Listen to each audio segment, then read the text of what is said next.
Unfortunate. You're not Maxwell. You're not undead. I'll never die until I turn 94. I have an agreement with a friend where he'll kill me when I turn 94. Okay. Hi, no, everybody. you're going to die at 69. Welcome to Children of Rath. I'll tell you the details of the deal if you want. It's like a whole thing that we come up with. It's fine. I think you've mentioned it before, like probably. Mm-hmm. But we're going to be playing D&D 5e in the Magic the Gathering world of Dominaria. If you've missed our shows up until now, what are you doing? Go check out some of the old ones. There's like hundreds of hours. Here. There's a lot of hours. Both here on YouTube and Twitch, so plenty of good stuff to check out. Plenty of shenanigans that have happened, but to catch you up, this season, since we're getting towards the end of it, just a little recap. Went to Urborg, had misadventures there, got an airship, evil people that you're battling against that are your arch nemesis, awakened ancient super weapon. There was similar energy readings to that super weapon coming from the North Pole region. You've gone to check that out. And so far, you've discovered what appears to be like a scientific research center buried in the ice, which gave you information about a number of other research centers and a hub for these research centers. I believe at the end of last episode, you had said you were going to be heading for the hub area on your map. And looking for Santa Claus, since we're in the North Pole. So he can kill him. Doesn't exist in Dominaria. Okay, you're looking for Krampus, so he can kill him. I think Santa Claus is kind of horrible, Eldritch Abomination. No, it's just Robot Santa. Or Zombie Santa. Robot Zombie Santa. You said it, man. Yeah, Robot Zombie Santa. Robot Santa is just a dick. I should hope they built more than just the dick. What, like a dildo? Wait, what? It's not a very functional robot otherwise, yeah. Jesus, yeah, come on, man. That's poor robot planning. Depends what is, You can't even call it an android. No, you can call it an iPhone, though. Wow. Just don't go out late for dinner. Depends what it was built for. Sex. We've gone over this already. Yeah, there's like a few other things that you would build a robot dick for. Why would you bring this up, man? Why would you start talking about robot dicks? Just throw at someone. This is not Grand Theft Auto San Andreas. Or Saints Row. Any of them. No. San Andreas had the double-headed pink dildo. Well, or Cyberpunk. Yes, there was a dildo weapon in Cyberpunk. Yes, I found that. Literally had the giant purple dick as a sword. That vibrates. Anyway, backing away from this topic. No. Hey, I didn't bring it up. Yeah, blame Joe. Yeah, it's all Joe. Joe, look what you did. I just Robot Santa was a dick, that's all. Yeah. You started the whole thing. Okay, would it be better if I say he was an asshole? No, that's worse. You could just say he's a jerk. Say he sucks. Or he sucks. Then he's a vacuum. See, that's your leap of That's your thing. Anyway, enough Robot Santa. He doesn't exist in this world. There's a horrible Eldritch abomination called Santa, which devours children and replaces them with horrible, Eldritch clones to hunt down their families. There you go. That's just a German fairy tale about puppet children. That just happens on Tuesdays. Changeling. Yes. Hey, leave my race alone.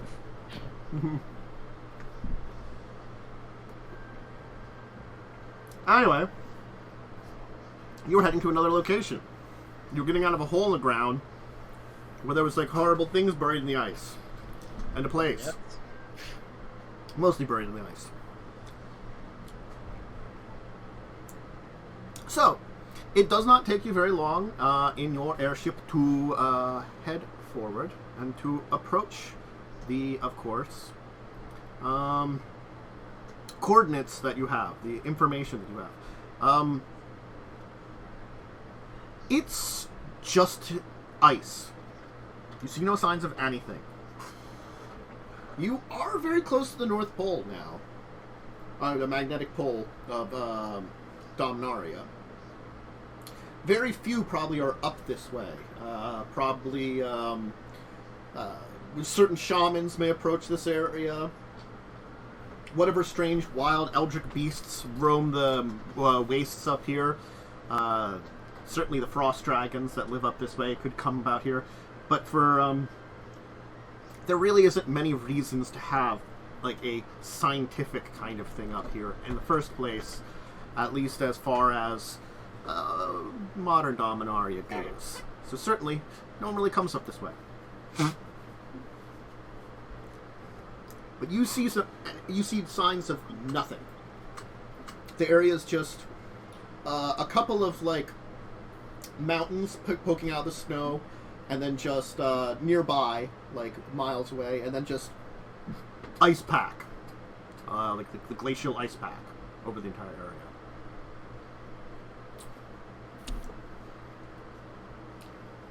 We could try destroying the ice.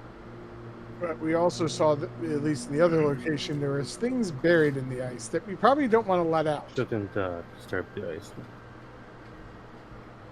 Can you see anything with your monocle? Can I see anything with my monocle?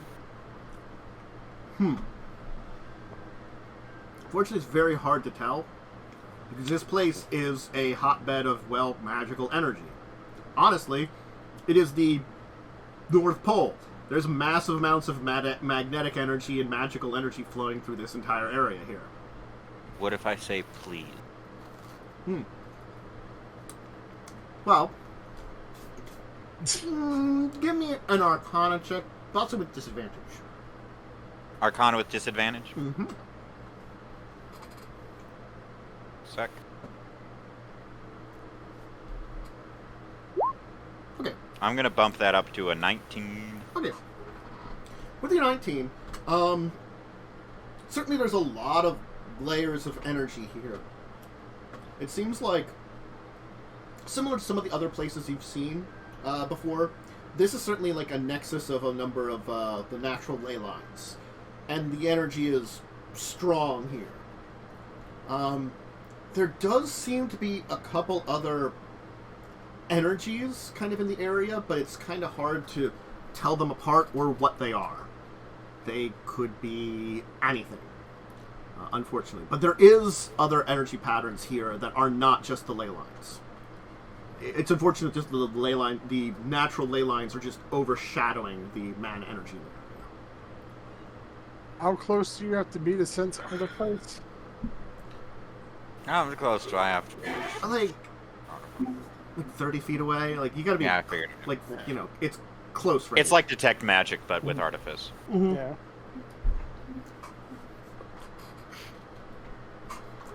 And detect magic is... yeah, 30 feet. Mm-hmm. Break yourself to the limit. No, I don't want to die, man. We've gone over this. You're the one who's technically living artifice. I'll break the limit on you. I don't know what the hell Probably they're don't want doing. to. You probably wouldn't want to do that. I have an idea what that would do, and it would be awful for Claude. And probably in the long everyone run. else. But it'd be so baller. He would be pretty awesome for a brief period of time. It'd be funny. Mm-hmm. That's how you'll... that's like...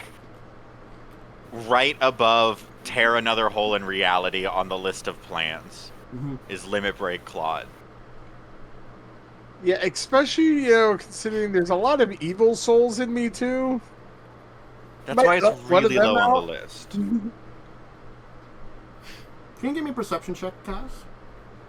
Perception? Mm-hmm. Me? Mm-hmm. Oh, no. Hey! You can give me it to Claude. Okay. Mm.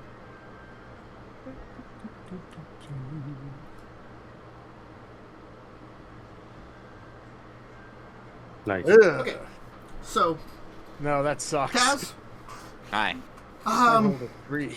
something happens just for Oh, a no. brief second. Like, you were kind of like like basically like you were looking around. You probably were telling the others what you were seeing, like using the monocle, and then all of a sudden there was a strange, for a second, almost maybe like a ripple through the mana flow, and then it was gone.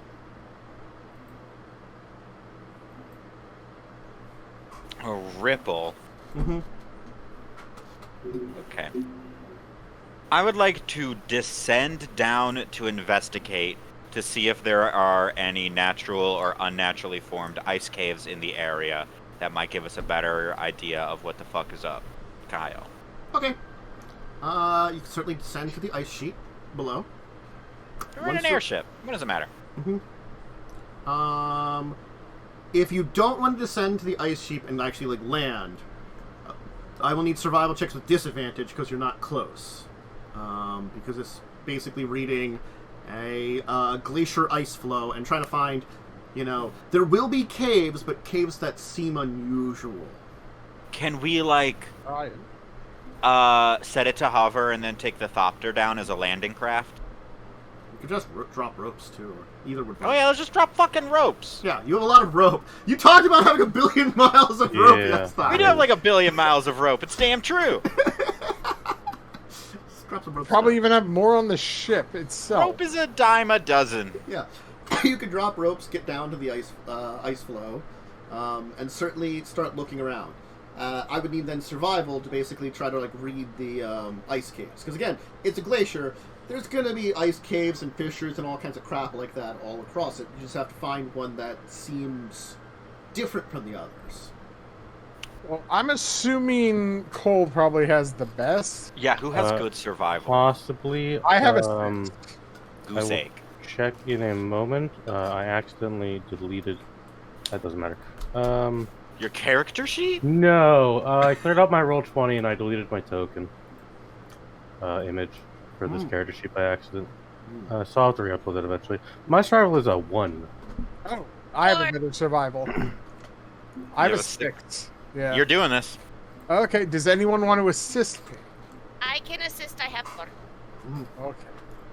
I will get advantage. Yeah.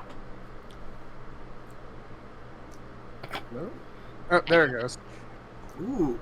Good thing a you had 10 and a advantage. 1. Wow. Wow. Yeah. Well, the 10 was what I rolled first anyway, so. But still, you avoided a 1. That's pretty good. Yeah. For later. You got that one out of the way.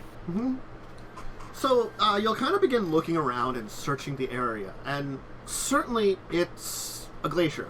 That's the first thing, It's like, you probably don't have a lot of experiences actually being on a glacier yourself. But it's sort of like the thing of, you're getting fragments of memories of, like, old lives, that, have stuff that gives you enough information combined with some of your training to be like... Because you probably, like, learned a few things about glaciers and stuff over the years. But certainly now this combined with it to be like, oh, okay, all right. Just, so the first thing you'll notice is that there is something unusual about the entire area. It's flatter than it should be. Like, you would think with a glacier that's been here for a while, geology, weather, and stuff would cause more fissures and caves and that kind of thing. There is a large area that is fairly flat ice. Well, guys, this is unusual. The ice in this area over here is almost pristine, like it hasn't been weathered. And I mean, an area, like a square mile kind of area, very obvious. So it's a big area, that's why it's like just a small patch. That's one thing. This is a huge area.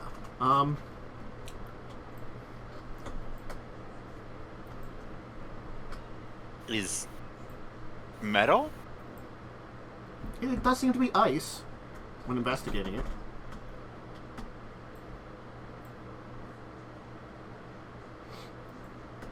It's like you can definitely see that it's ice. Certainly the area in here, the area around here, the snowpack is quite light. There isn't a lot of snowpack. So it's easy to like kind of clear it off and see that it is indeed ice. Can all of you give me perception checks with disadvantage?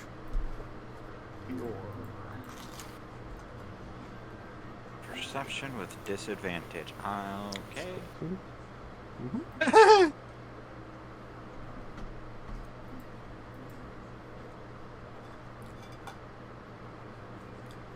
Okay.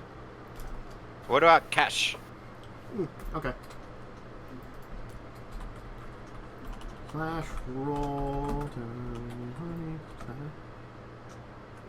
She has a 1.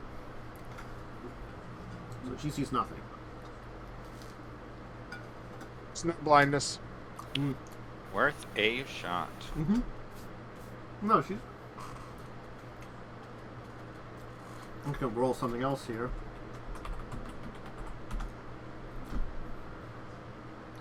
Okay. So, you're standing at this area that seems unusually flat.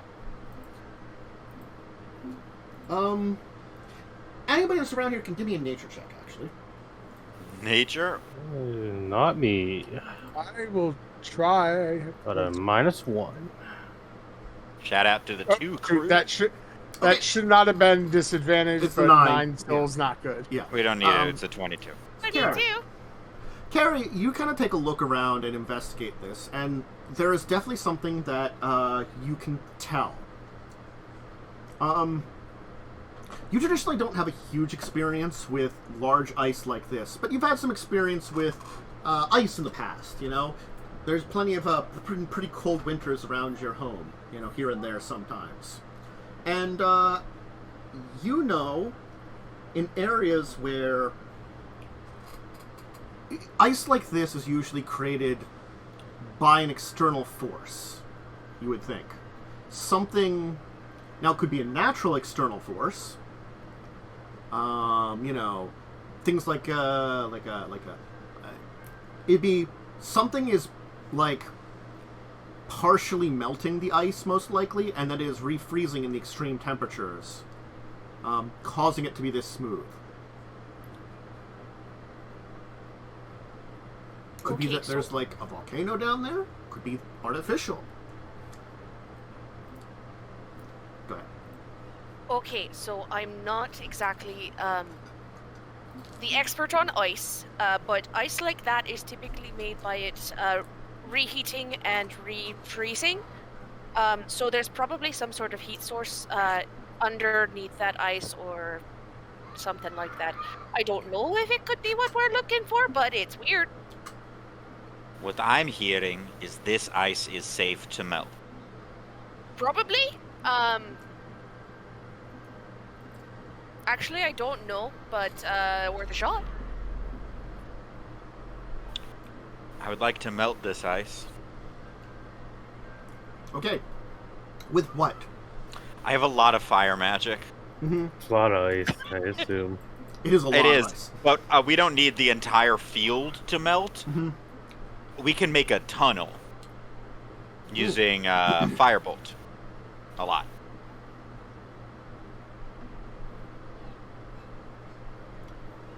Okay.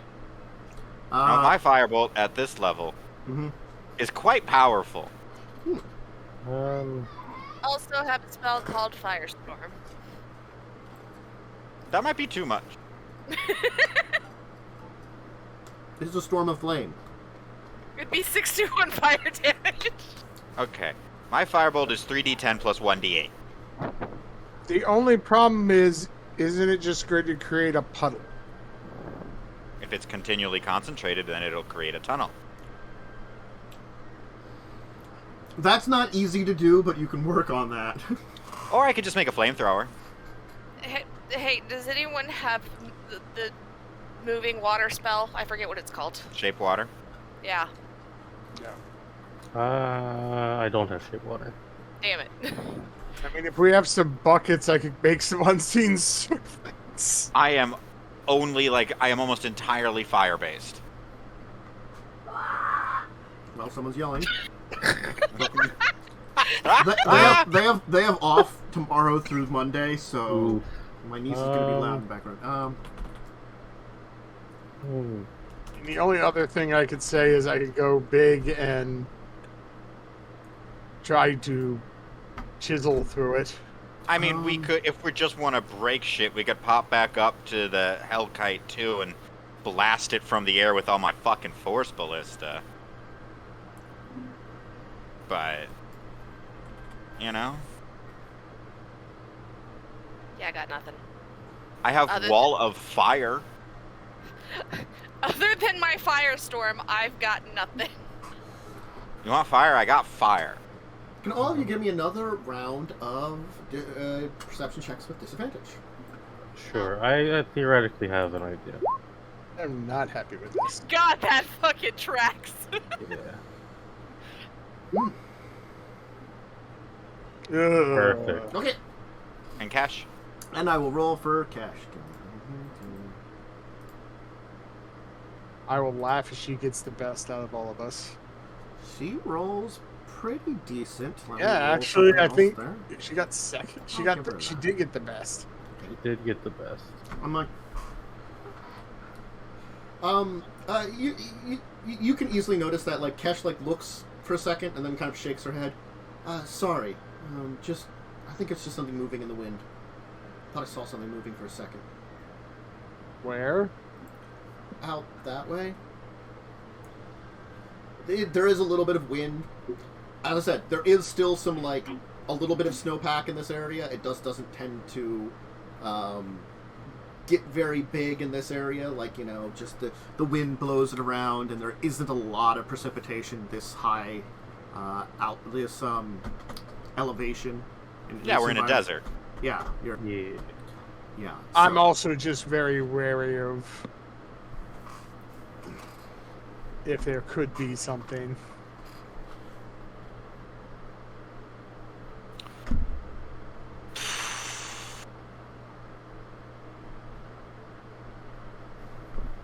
I mean, am I able to fly over there and check?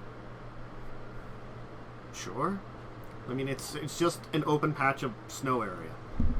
I'm going to fly over there and check.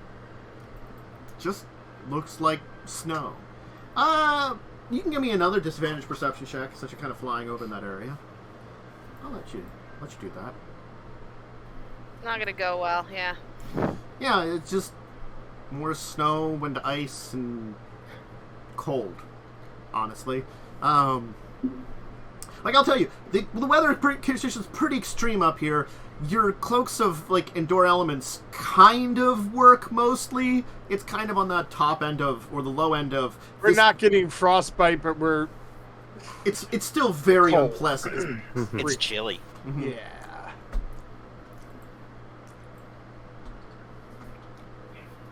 But no, there doesn't seem to be anything There's over there. nothing there.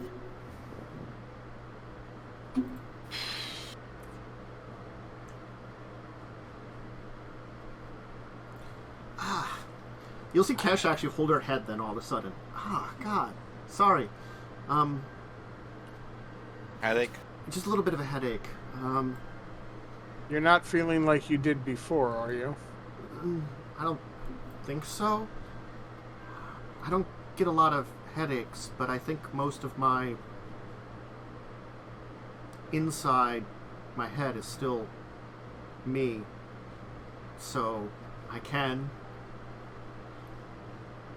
Maybe it's just this environment is just messing around with my systems and giving me one.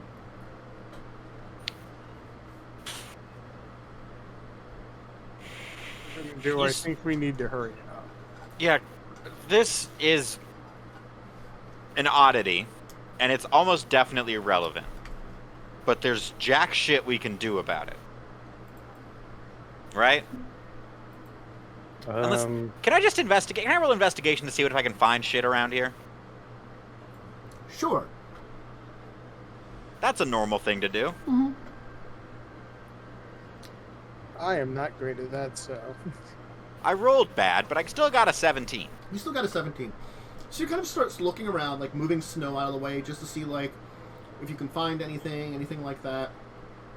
And the first thing that you'll come across, which is still buried in the snow a little bit, is kind of a little bit at the, you'll kind of notice something kind of off to the edge of the area that, because you're kind of on the edge of the area that Carrie was like, pointed out to you.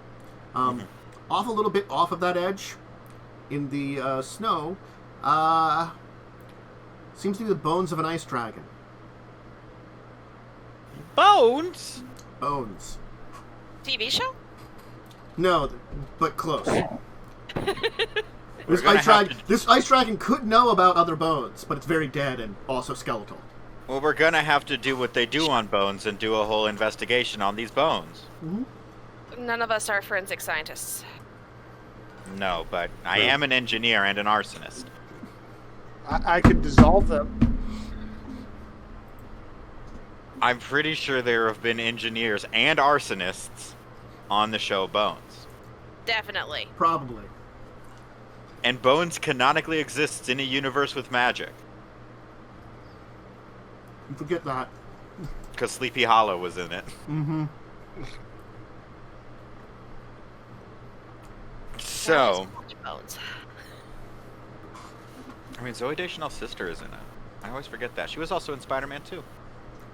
If you want to, anybody could give me a medicine check. Medicine? Yeah, medicine. 4. We'll Got take to the first. take it off. It's a 3. Yeah. I can roll this technically. You can roll it technically. I have a 1 in medicine. All of us are rolling bad.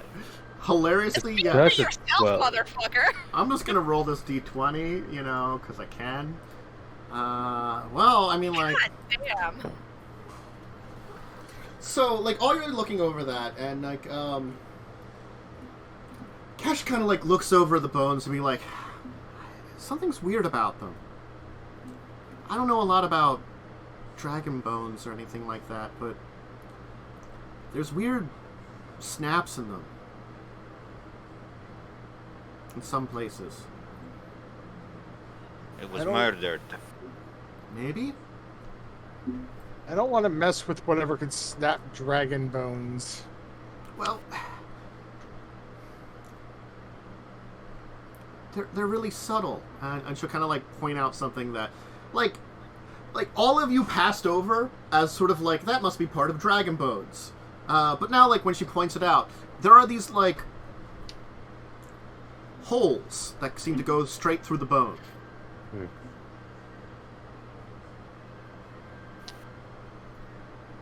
That is odd. Well, Kind of terrifying.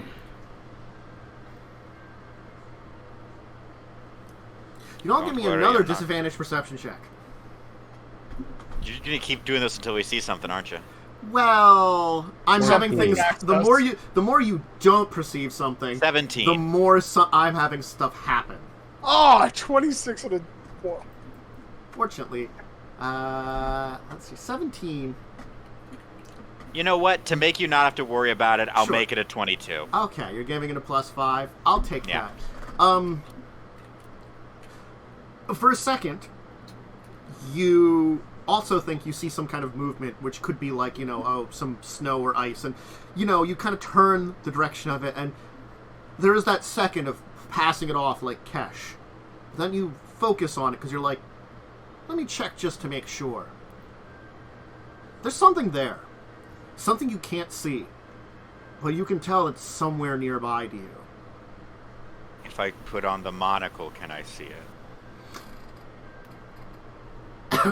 Give me another disadvantage perception. There's a Ah, lot of men in this area, unfortunately. Fuck. Okay, I'm just gonna point it out to people so that they can also do There's this. something over there. Okay, there's do something. Do my magical eyes see anything? The unfortunate thing is, for you, using your magic vision, there's still an immense amount of magical energy naturally in this area. But you too can give me you can give me a normal perception, because you just read magic, not mana specifically, and mana requires a lot to have magic.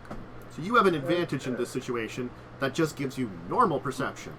Well, hopefully I can roll well, because I get a +11 for God's sake. You do. An 18. You can't quite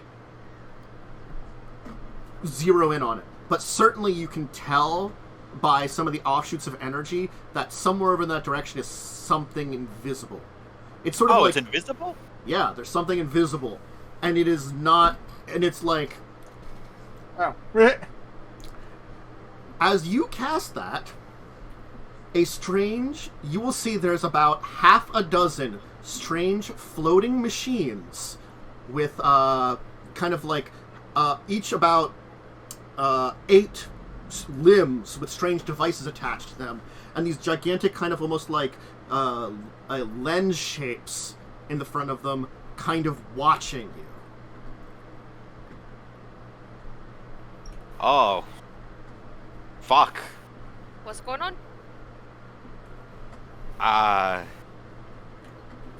There are these things watching us. Any more specific than that, Kazzrann? They are these strange floating machines. They have limbs. There's like, you said 8 limbs? Mm-hmm.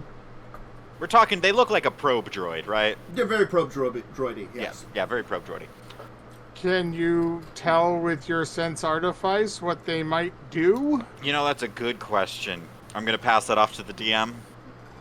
I mean, I got theories. None of them are close enough to do that.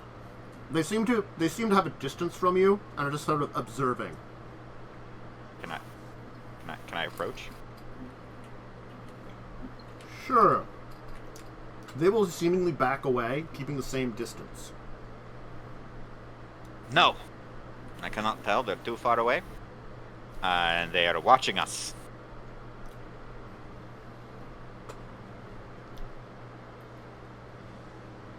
Do they look Thranian? Yes. Okay. Do they look Phyrexian? They could be, but they would be very simple Phyrexian design. Unfortunately, since Thranian and Phyrexian design are very similar, the easy way to say, like a lot of times, a lot of Phyrexian designs are very Thranian in nature.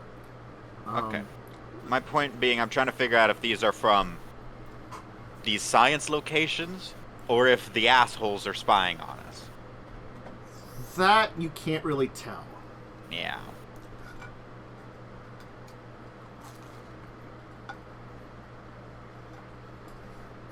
And, okay, total honesty, everyone.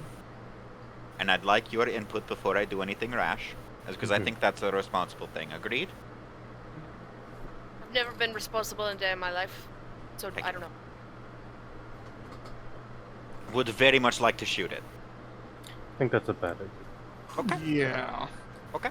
If It's a they're not fun attacking, we They're don't just want observing, to piss so... them off.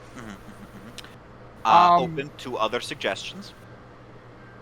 To be fair, they also could be reporting back to someone. Yes. True.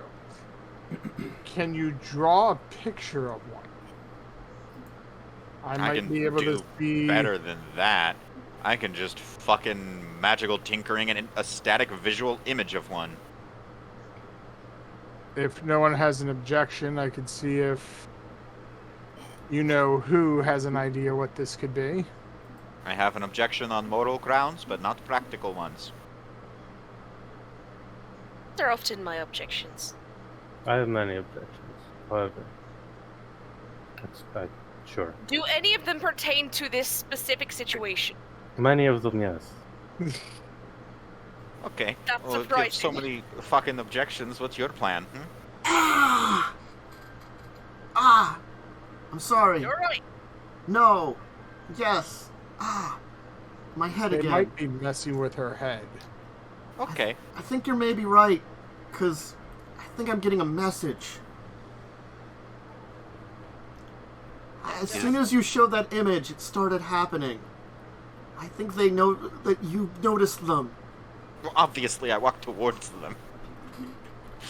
Yeah, well, that just walking towards them is one thing. Showing an image of what you saw was another. They want to know why we're here. Oh! To check on the research station. We're here to check on the research station. That is true. Not wrong, not a lie. No, completely true. We are in fact here to check on the research station.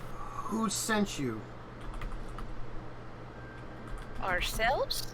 Ah, In a way. There's that other research. Cash, who's someone important that we can say? I don't know anybody that would be alive this long. It's been thousands and thousands of years. They don't know that. They might not do that. No, they might. They'll know the passage of time, but they might not realize that whoever was important and in charge is dead. They ourselves, it's not wrong. It is true, ourselves. I don't think they're gonna like that answer is the problem. That's their problem.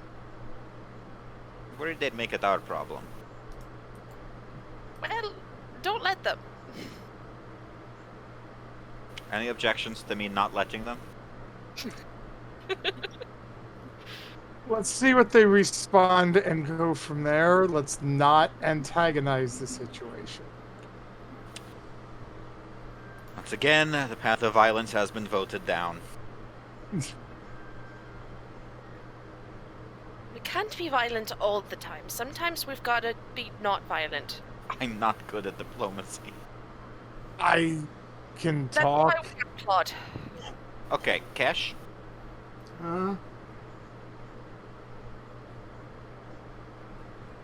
we were sent by an academy.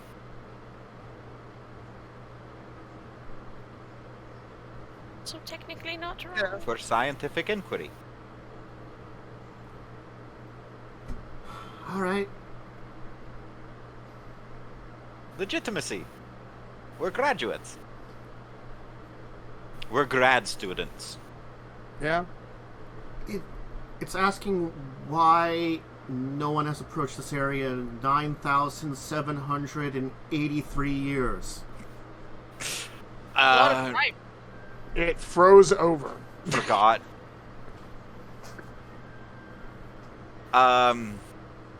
Other things happened. It was already frozen. I think they can understand you. They just can't communicate. Okay, okay. Can think you we all should- come closer, please? No. No? They're the ones making this difficult. Okay, we were... nobody checked because nobody was around to check. Like, until it started broadcasting recently, nobody knew it existed. The broadcast was an automated response to the signal. The signal should not have been active. Monitoring of the situation across the biosphere has reported that there is no reason for contact with the outside world. Okay, but this is a scientific station, yes? They don't respond. Okay. It is an observation station. The observations need to be recorded and reported. That's the whole point.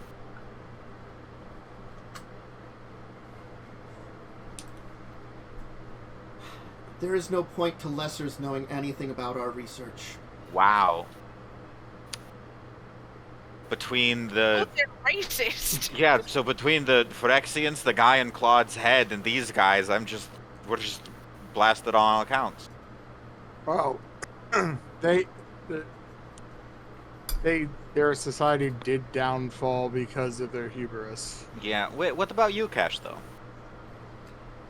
Huh? You are Thranian. Yeah. They might know that, which is, I guess, why they might have not honestly attacked right away. Okay. I'm guessing whatever killed the dragon is probably from them.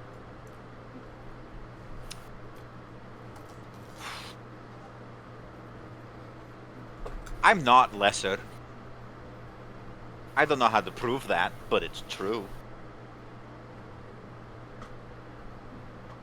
And we have one of your own people. Individuals Yes. do not matter. What matters is your society. Your society is broken and weak.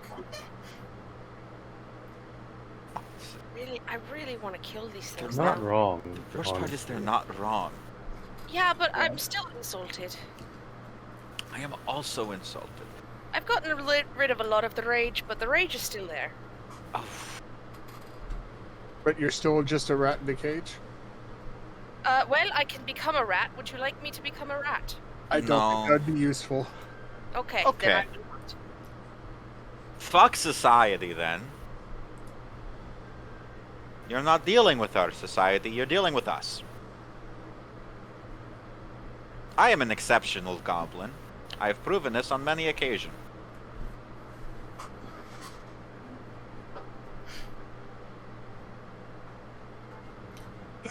Indeed, an airship is a wonder that we did not expect to see, especially one with so primitive a systems that do not use a direct power stone. No, I designed and built that shit. I had help, and I will give them proper credit.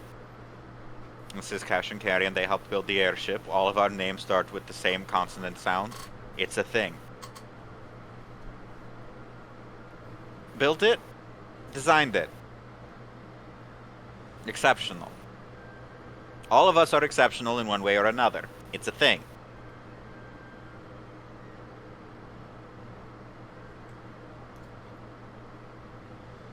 Why are you really here? Oh my... To find out... Okay, you wanna know why we're really here? There's a threat, and we're trying to deal with it.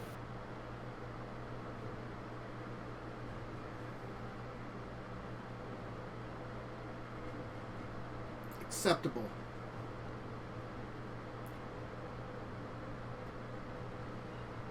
Cool. At this point in time, the floating constructs will all become visible and will fly off in a direction towards the somewhere in the massive flow. Oh, well, I'm gonna follow that. I can't believe that worked, first of all. Do you have a logical Honesty is mind? always the best policy. Sometimes being straightforward is good, I suppose. A cat can't be. Being logical with a machine makes sense. I still feel insulted. Yeah. You all feel insulted? Yeah. Mostly indifferent. I feel like that's your default state, though, so you don't count. Again, their hubris was the downfall of their society.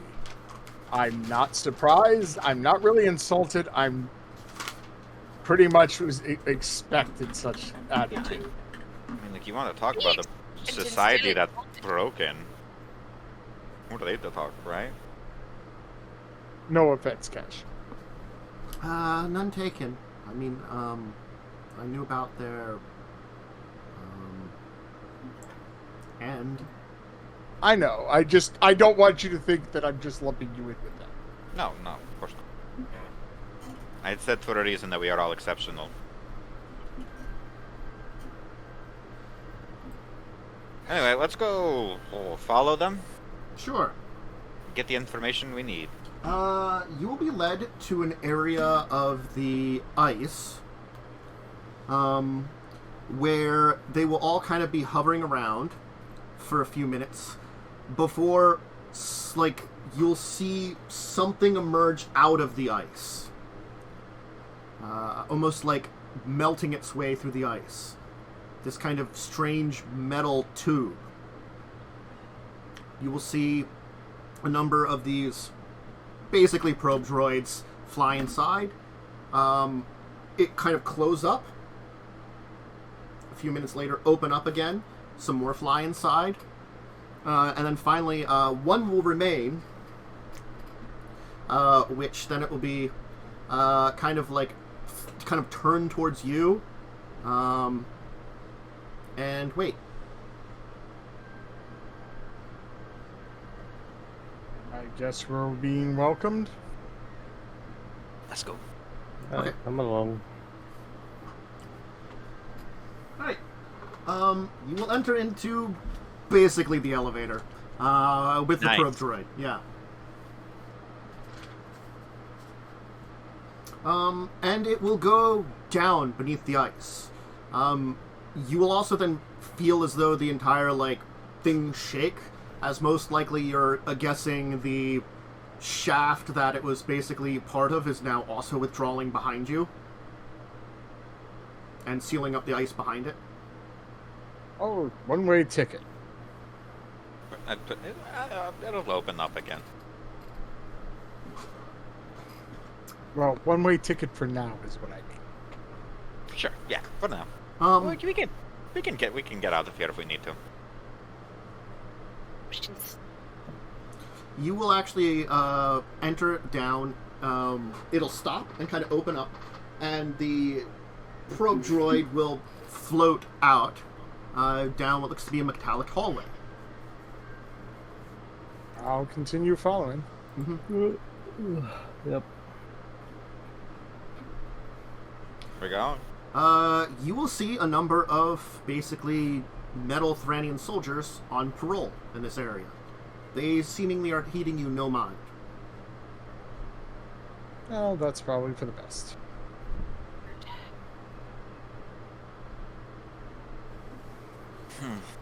This place is unnerving. Yes. It's a bit strange. Soon though, you will kind of be led by the probe down a number of hallways, past some sealed rooms and things like that. And it will kind of turn a hall to a room where the door will open, and it'll be kind of a very Star Trek-y, sliding doors or something. We'll make it very sci-fi, Do they swoosh? Yes, Yeah, dude. they swoosh. Do they make the bosun whistle when you go inside? I don't know, maybe. No bows and whistle on this one. Maybe Inside they sigh. is a large table surrounded by chairs. You will see the sides of the room are about half a dozen of those metal soldiers on either side. And the back of the room seems to be a more... these are they're large-sized constructs, basically very golem-sized. The back of the room is a very, man-sized shape, dressed in kind of this metal mixture of looks like metal and leathers, wearing some kind of helmet, or maybe that's just their head. You cannot tell.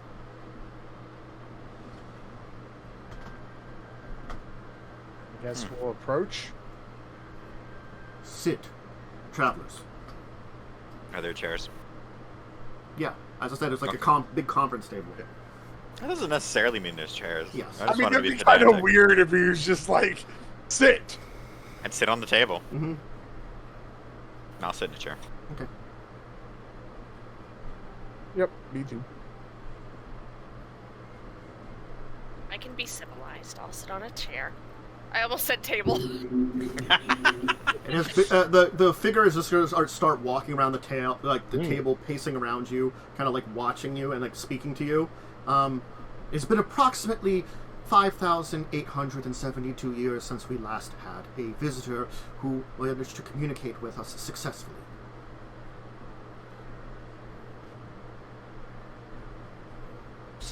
Sorry for taking so long. There's no reason for you to communicate with us. Your technological level has not reached a point in time where it would be appropriate for us to make open communications with you. Not since the Great Civil War and the Fall has there been a level of technology upon this sphere that would be appropriate. And with our wish to remain outside the purview of the Corrupted One and his forces, as they were banished back to their Denny plane, it does seem as though their influence returned some centuries ago. We registered it.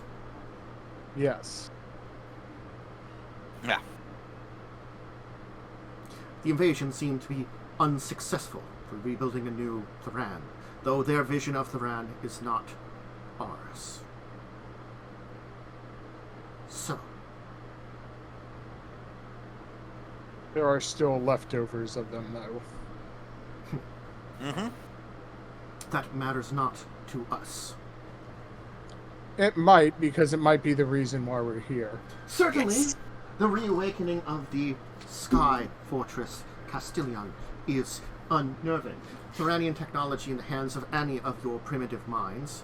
No offense, as it does seem as though you are an inventor, but since your knowledge is lacking, that is what I mean by primitive. Okay, could you use a different word than primitive, though? Then perhaps lacking is the word I would. Your minds lack what is needed to understand the true depths of the Sky Fortress, and that is indeed a danger that we are concerned about, but as of yet not enough to interfere, though it seems interference has come to us and our people. Yes. There is a threat and we are trying to address it, as I told the machines that were outside. You were not communicating with them, but with us.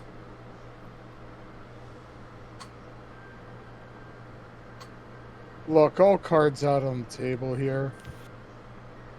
Your offshoot race that tried to invade. There's still remnants of them, and we think they might be behind the Sky Fortress. Certainly, Awakening. the Corruptor's people would know enough to reawaken it. Though I would have high doubts. The lack of interference of the Feninian Defenses Force means there had to have been another source that informed them.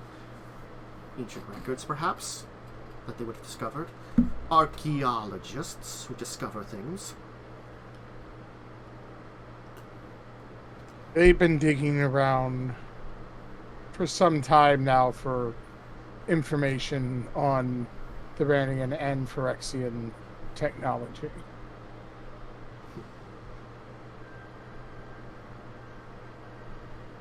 We don't know how much knowledge they have gained, but we know they have gained more. I will ask you two questions before I would answer any more on our end. First off, how many are realizing the signal came out? Not many. There is only a few who have the technology necessary to do the technology or the magical aptitude able to do so. It was a mistake. We were not expecting something like the Sky Fortress to awaken, and it awakened something in our own systems. Okay, so probably the university. They know. But that's the leaders limited. of the university. Yeah, it's limited to like the The higher university ups. knows. Then there is one there that would be able to suppress this information after everything is done, so that is taken care of. Are there many others like yourselves that could travel to this location? How many sky ships are there possible? 2. One other than ours. Yeah, there's 2 skyships. Mine and one other one.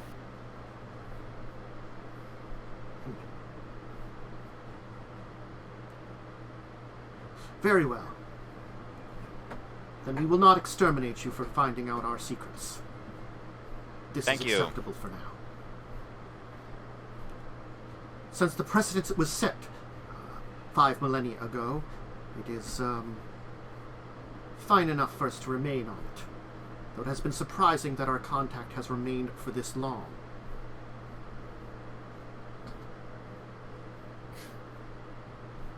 Perhaps you are aware of him. We knew a few long-lived people. Yes.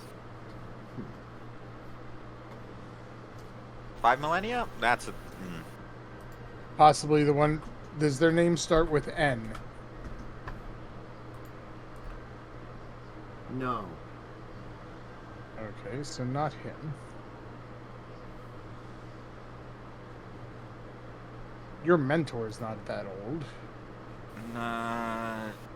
Joda? I don't think Joda's that old.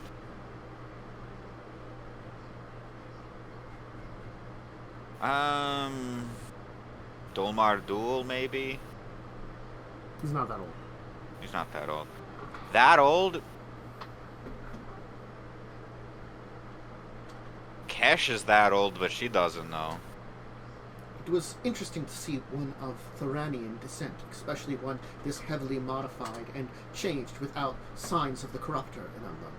Most individuals that received this level of modifications were members of the corruptor's faction. That wouldn't have been the mansion over there. The mansion? No, that's Domardu. Yeah, oh, yeah. Nonetheless,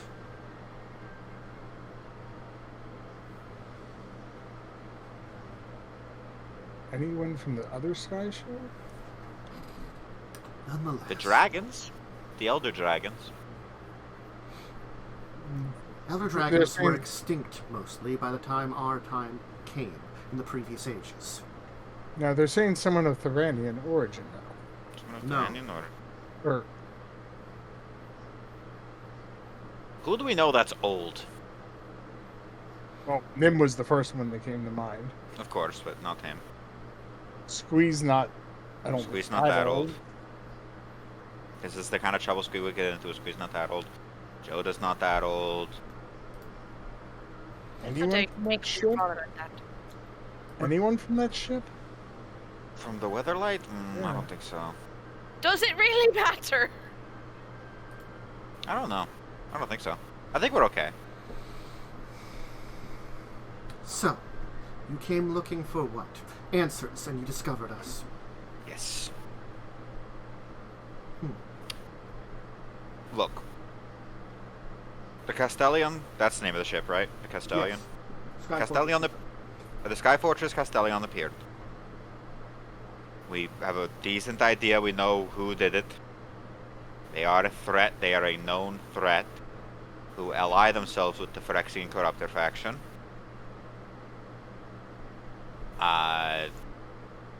This signal was, realized at the same time because, as you say, it was caused by the emergence of the Castellion.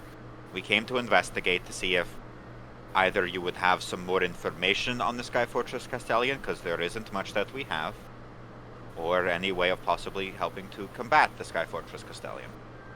Or if there was another issue that was up here. Yeah, that too. These are acceptable reasons for your approach, also. Wait here. I will consult the others with what we will plan to do in result of this. I'm trying to think of anyone we know who could be that old. I mean, the Lich wouldn't be... No. He I will has have some nothing to do- refreshments brought as you wait. This may take some time. Those Thank you. refreshments have to be rotten, right? Frozen. A little later, seemingly call them simple construct waiters will come in bringing plates full of what looks to be some kind of fruit salad and a drink of some kind, some kind of juice. All fresh.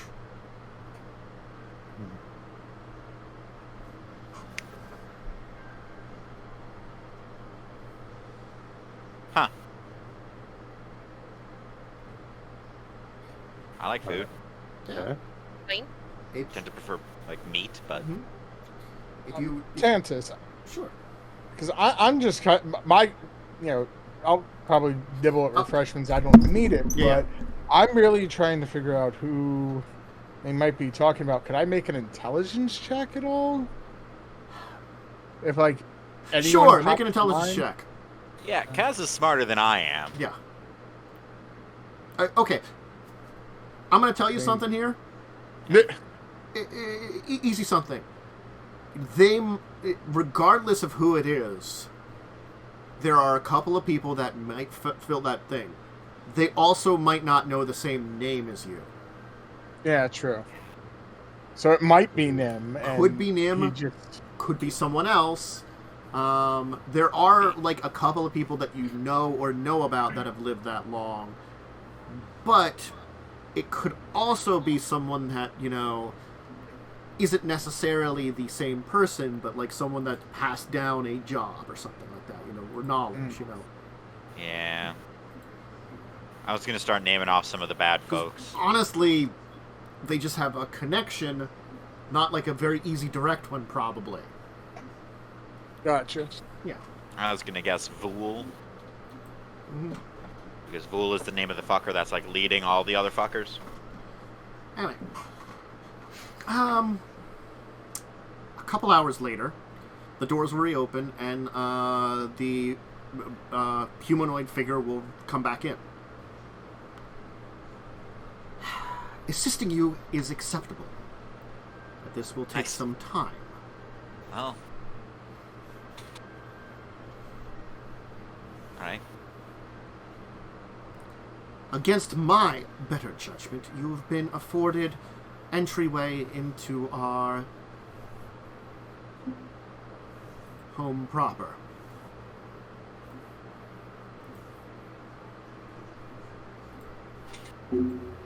I am quite excited. You'll be escorted the entire area by guards that I will assign to you. They will keep you from entering into areas that are off limits to you, and lead you to some areas where you can rest, gain information, and communicate with those that can assist you. You understand? You are guests here. Guests that I would prefer you not to be here. But it is not my say in this case. Merely your guards are my say. Understood. We will abide by whatever rules are set. Necessarily hostile, but sure.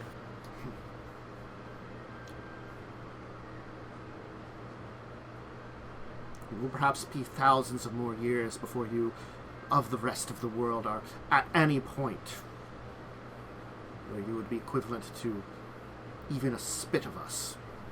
Right? Like, unnecessarily hostile. You have to look at it this way. Would you want to give your technical knowledge to your ancestors? Who wouldn't know how to properly wield it and could possibly destroy themselves? Okay, you have to remember that my ancestor is specifically the goblin that I hate who stole my technology. We were aware the last time someone tried to use such of our abilities and technology. I believe a massive ice age rocked the entire planet for nearly a millennia. Okay. Some of the hostility is justified. Sure. I understand what the technology you wield can create. I am unfortunately a creation of such technology. We are aware of your nanomachine nature. Though its corruptive and hostile natures are much reduced from those of other similar things from the Corruptor, it seems to be a more benign and useful version of their technology.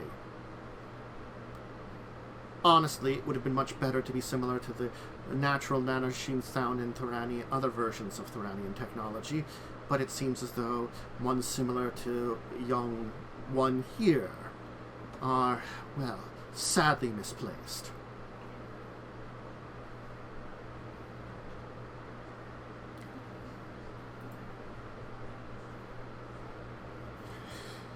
He was going to kind of make a movement with a hand, and two of the guards will kind of follow you and kind of like move upside you, and he will then, turn and leave as a probe droid comes up to seemingly lead you to a new area.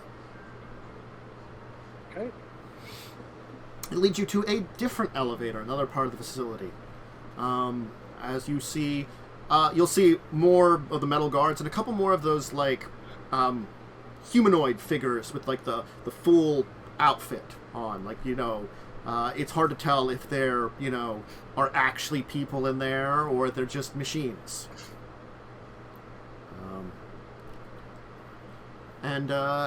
This elevator is a lot larger, so it can fit the two guards and the rest of you. And you'll notice that it is like it looks to be almost like a glass inside of the tube. Ooh, it's a walk-avator. It's very walk-avatory. the entire thing will begin to drop down farther and will emerge out of the facility, which now you can see the facility you were in was completely on the roof of this cavern. As below is a massive lit cavern with about 20 gigantic domes in here. At the center of the facility you were on seems to be a massive light that almost functions as maybe an artificial sun in this entire area.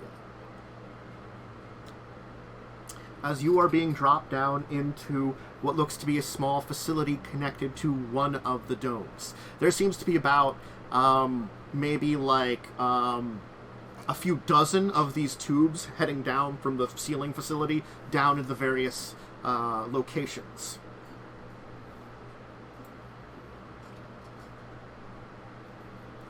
As you get to the bottom, the probe will let you out, and your 2 escorts will begin to escort you in. It'll be kind of a walkway down like a tunnel for a bit, onto some kind of tram. The tram will take you for a ways down a tunnel, where it will stop, and the droids will lead you up a set of stairs into a city. A city filled with people. We'll go on break here. Goddamn! So Well. if you need a snack, drink, or bathroom break, go ahead and take them. We'll be right back.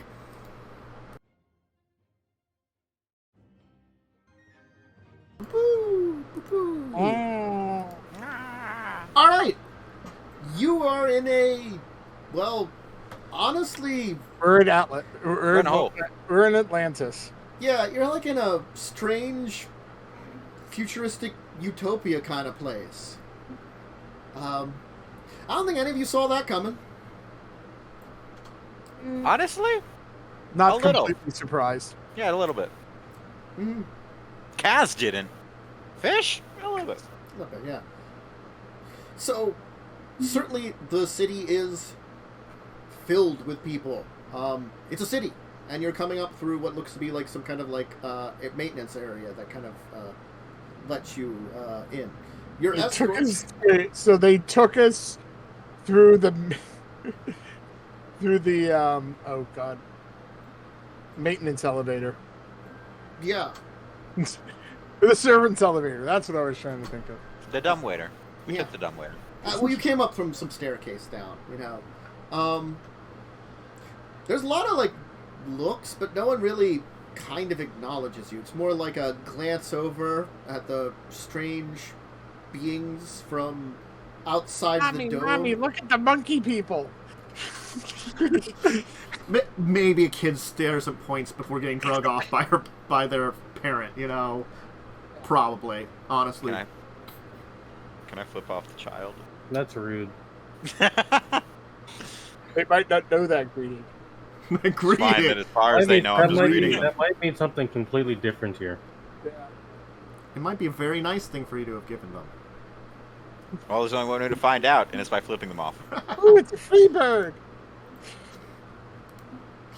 Anyway, they'll escort you to a building where you'll be led inside, and there'll be a man behind the counter who will be kind of give this like glare to the machines, as one will hand him like it looks like a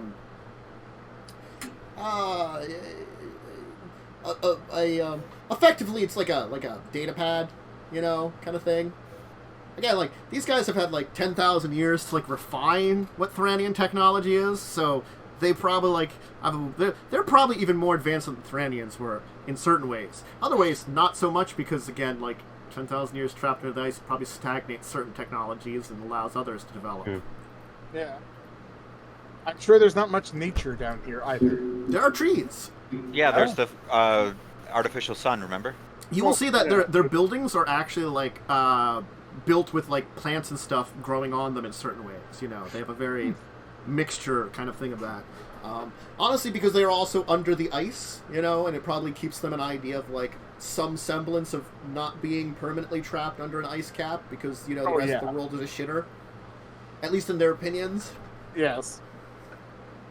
Granted, there's probably plenty of people that would probably like you guys and want to travel out into the world. Plenty that don't. That's for sure. The man will basically be kind of like saying something which Kesh will actually translate for you because she'll be like, it's heavily dialected, but it's Thranian he's speaking. Apparently this is a hotel of some kind, and we've been allowed entrance to a room here as effectively guests of the state. One room? It's apparently a very big one with multiple beds. Not like we haven't shared a room before. I What's the know. problem?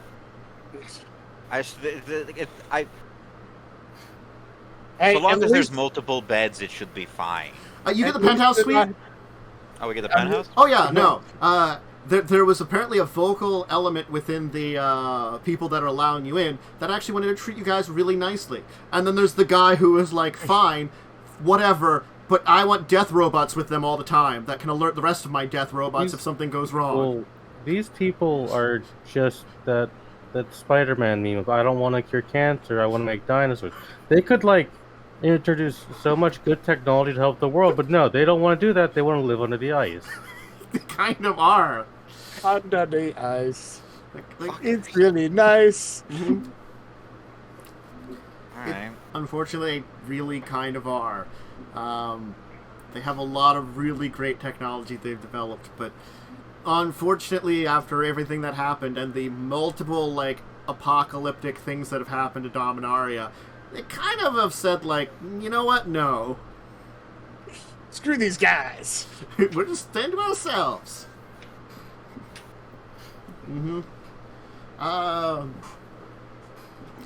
Honestly. So, yeah, you get a really nice penthouse, like, suite kind of thing. There's all kinds of interesting things here. The beds are very nice. They've got strange buttons and stuff on them. There is a bathroom that's in here. Like They have the 3 seashells. no, but it's basically like super bidet or something, you know? Not that I have to use it, so... And it's probably like a type of like waterless shower, honestly, because as much as they probably have a water supply system, it's probably like, you know, not energy efficient to use actual water to shower. Why not? They have so much of it. It probably requires a lot of work to melt it. They are at like super arctic temperatures most of their existence. It's probably a sonic shower. Yes. You'd think after 10,000 years they would have solved that problem. That's one of those things they probably they made a really nice like sonic shower and just like, yeah, we're good. See, as I said, stagnates in a way. They invent something really good that does the job, and then they don't really need any other developments. They've forgotten the joy of jury rigging some bullshit. Yeah, that's probably gone to these people. Honestly, there's effectively like a version of a TV probably in here too. I don't know what trashy like Thranian soap operas would be, but something there. I fell in love with my Andrew. It's probably one of those giant robots that's like escorting you with the security robots. It's like, I barely have a soul, but I have learned to love you. But I do have special attachments. Probably What do you keep not. talking about robot dicks, I don't man? know what's with you with robot dicks today. Is this something that we have to like get an intervention about, you man? Look, Yeah, I- man, like- there's nothing to judge. Just, you know. I didn't. Look, I don't want to judge. It's just this is the second time. It could be a robot vagina. I am personally here to judge. Okay, we've got one person judging you for talking about robot genitals twice. I did not bring up robot genitals the first time. No, you did. You said robot Santa was a dick. Yeah. Not literally, figuratively. Well, you didn't specify. Figurative dick is still a dick. Yeah, he's still a dick. Anyway, Glad to break chances at least once It's per fine. episode. so you'll be informed that the places that you will have permission to go to there is a technical building with a number of officials that would know about the capabilities of the Sky Fortress. There is a library where some of the history could be reviewed, which there is a person that's been informed if you would arrive that would give you basically like you don't have full reign of the library, it's more like a curated visit to it.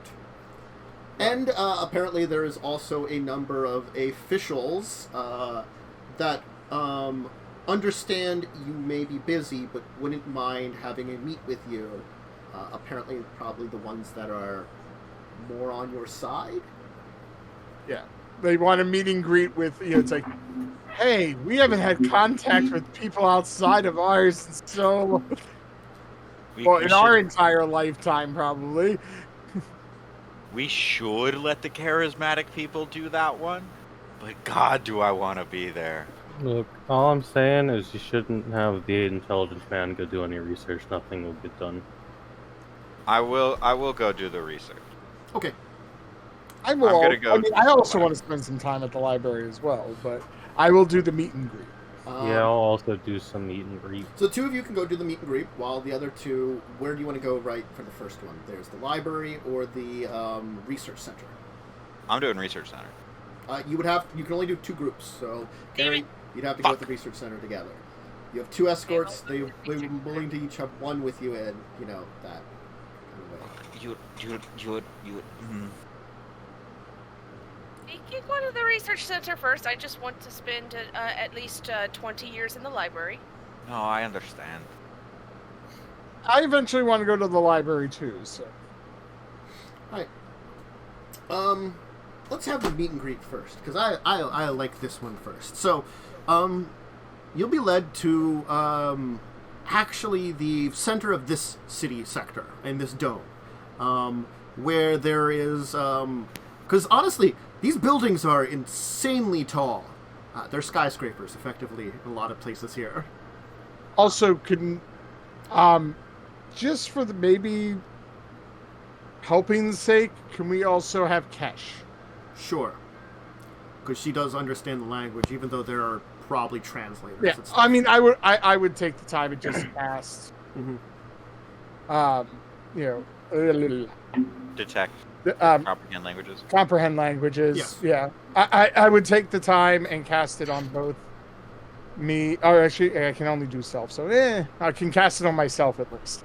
They might have just some form of weird translator. Yeah. But translators aren't 100% always, so maybe the Star Trek. It's just extra percentage. Yeah. True. So, the two of you will be led to this, probably largest building, the skyscraper that towers over the rest in this part of the city. Again, it's a dome city, so you can only have buildings so tall anyway. But certainly, it's a lot taller than the buildings you find anywhere, naturally. You guys probably don't have, weird super space age materials that they've invented and stuff like that. Things like that. Anyway, you'd be led inside and eventually led through another elevator up into a meeting room where there'll be three individuals. An older man. You'll notice that all of them wear kind of these interesting, very robed, flowed outfits that seem to have intricate color patterns to them. There does seem to be very easily you would have noticed there does seem to be rhyme and reason to the color patterns. There is some distinction between them, but there are certain things that seem to mark certain stuff. Certain people that are working certain jobs will have a certain kind of colors in them. People that are just citizens on the street will have certain colors, and you'll see that these government officials seem to have another set of colors. They have a kind of almost a deep red kind of built into their outfits.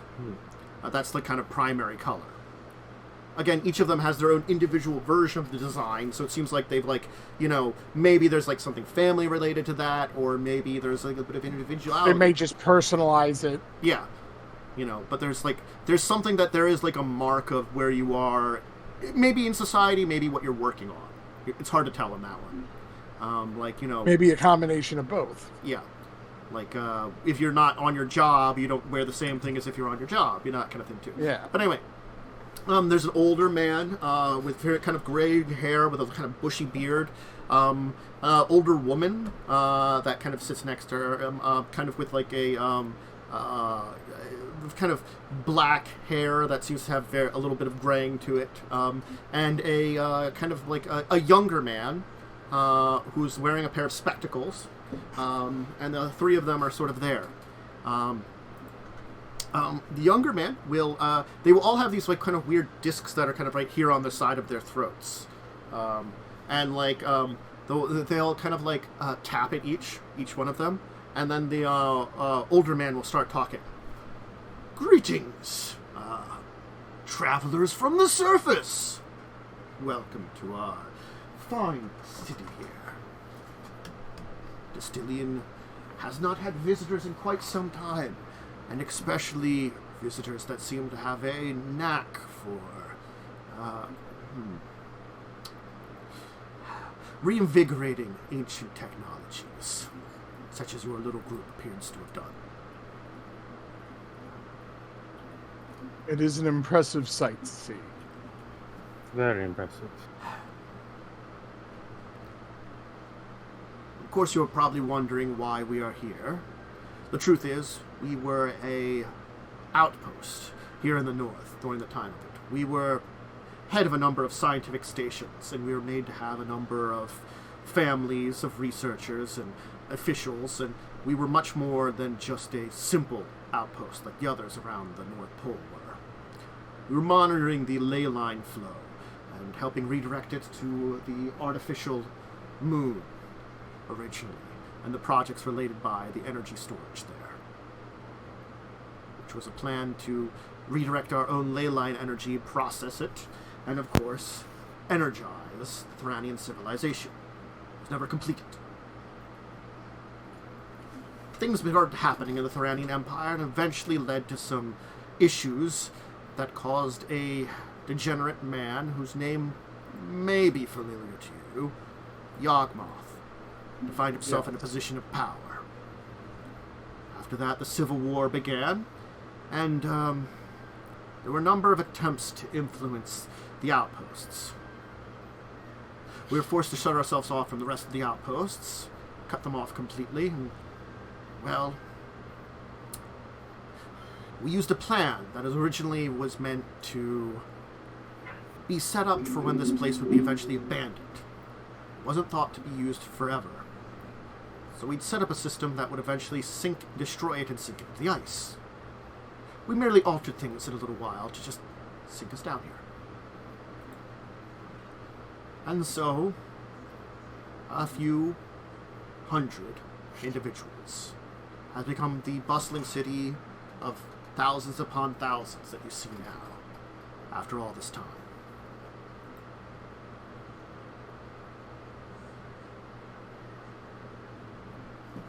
We were a bit surprised to see your civilization still thriving. I will be honest with you. We both thrive and we stagnate. Though there has been developments, certainly since the old days. Many of them are for personal comfort for our individuals, and are to assist with our existence here. Great technologies, like what built the Sky Fortress, are effectively the same as they were back then. They've not developed more. No, It's not no some- need to build extra cities, so We've done why focus on that? Though we have maintained and upgraded, perhaps in simple ways, our things, many of our systems, such as your escort, which the general above insisted coming with you, are basically based on the original Thranian war machines that we had back in the day. If you would compare- Again, you don't really have to worry about people visiting you up here, so you don't need a military any stronger than what you have.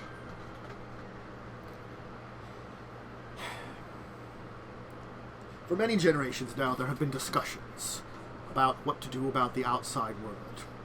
Certainly many very terrible things have happened. But there has been thoughts that perhaps there are things that could be done to assist, even indirectly. Certain old technologies that could be perhaps reintroduced to your people to assist them. Regardless, no consensus has been made as yet. It has been agreed because of many things, such as the more recent apocalyptic events that seemingly did much damage to the world. We were fortunate that the damage to the ley lines, when it occurred, didn't have a temporal tear open near ourselves. We were worried that might happen with such a strong point as the North Pole.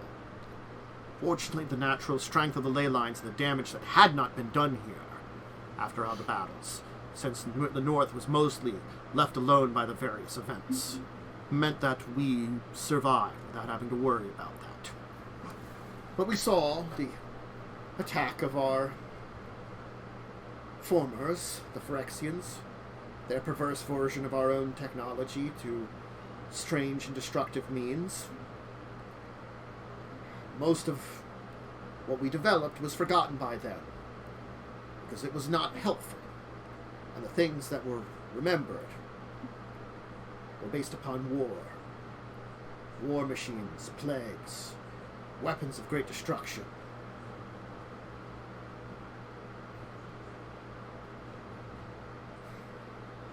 Indeed, that's one thing they did know. We did not interfere, for we feared. It's the same reason that we hid the first time. We feared. There has been some regret since that, and certainly after the seeings of the temporals. But now, with planar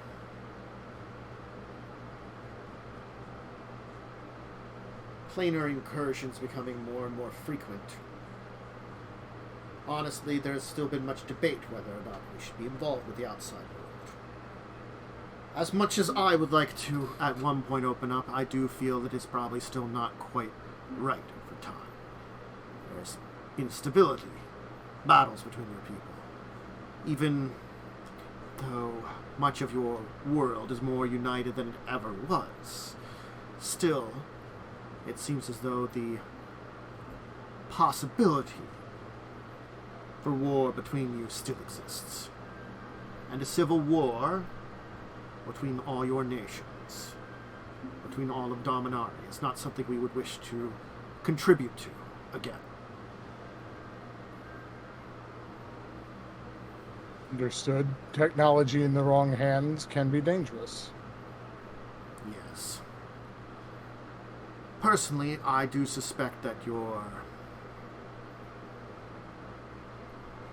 I believe it is Goblin friend?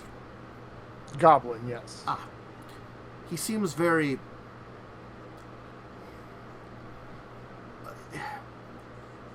less that we don't enjoy one as inventive as himself. More that we he seems like many of our old scientists from the stories that would be willing more to experiment and not always thinking of the consequences. Perhaps we were wrong, but He's gotten better over time. He has learned some lessons to consult and not just rush in with something. Does ask for opinions first, no. nonetheless, we know problems with unbridled science. That's another reason our civilization perhaps has stagnated. Fear of what became when Yawgmoth took over and drove our people to civil war. I can definitely understand, as I believe you know I am a creation of that. Yes, it's very fascinating that you were developed by the original... nanotechnology was only used for certain medical issues originally. It was developed using various interesting and intricate ways. But we hadn't quite developed it to the level of your existence. Granted, we were aware of many of the things that our Counterparts? counterparts had developed. But, nonetheless, we also know that there's a time and a place for everything, and perhaps your small friend's enthusiasm will help draw you to a time that you are closer to us in a more reasonable manner. But it is not for us to decide, it is for his own actions in the future for yourself.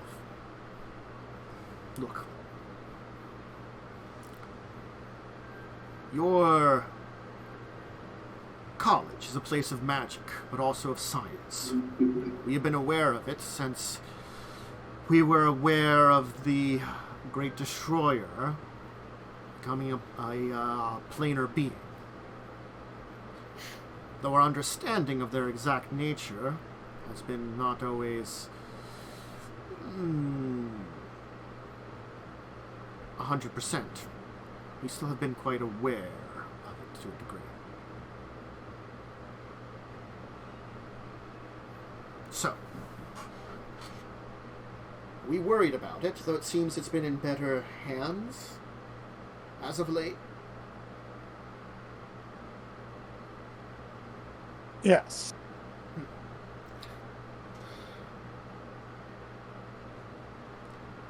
Well, Overall, I think the college has learned some of the lessons from its past and has improved. then perhaps we will open a communication with them.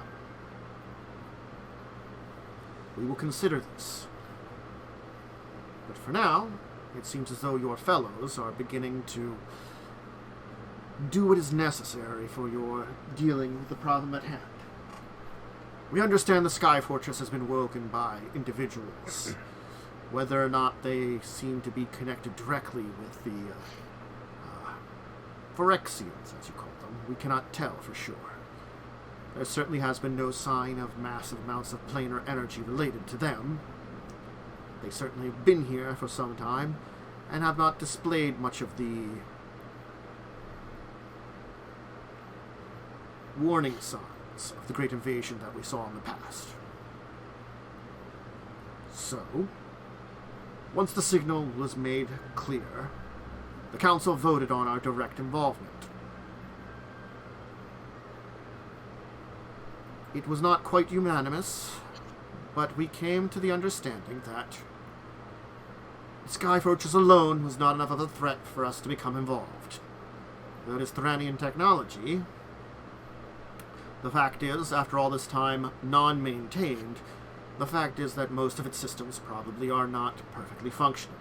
And those that can be repaired are theoretically not the most dangerous.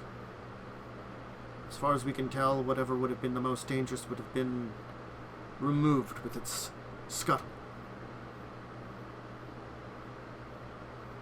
This does not mean it's not a danger to you and your kin, of course, but to our worries about our people's continued influence, that is something we are less worried about. Since the last time that one of your people gained a mastery of our technology,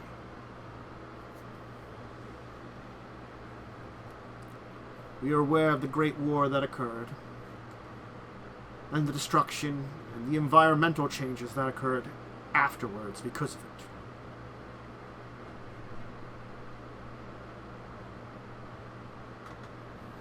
So,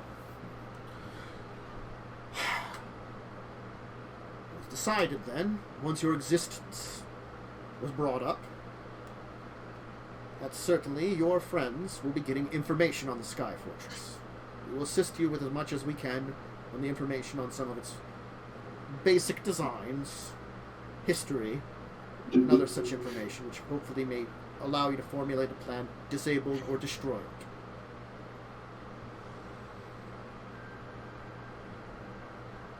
We appreciate that. We do have one. Also, oh, sorry. We have one warning for you. Sink the Sky Fortress Castilian back to the ocean's floor. Whatever may be there, your people are not ready for it. Certainly, those that have it now are not ready for it. I completely agree. It gets no arguments from me. My intention is to see it swallowed by the very seas I control. Excellent. All right. I know this isn't much, but I would like to give you a gift from above. I have a bottle of wine. I know it's probably rare that you get things from the surface. I hope it is appreciated. I just wanted to give it as a token of our appreciation for your help. This is an acceptable gift. Can I be reassured that at very least the five of you will keep quiet about our existence until we reveal it to, if we choose to reveal it, to your college?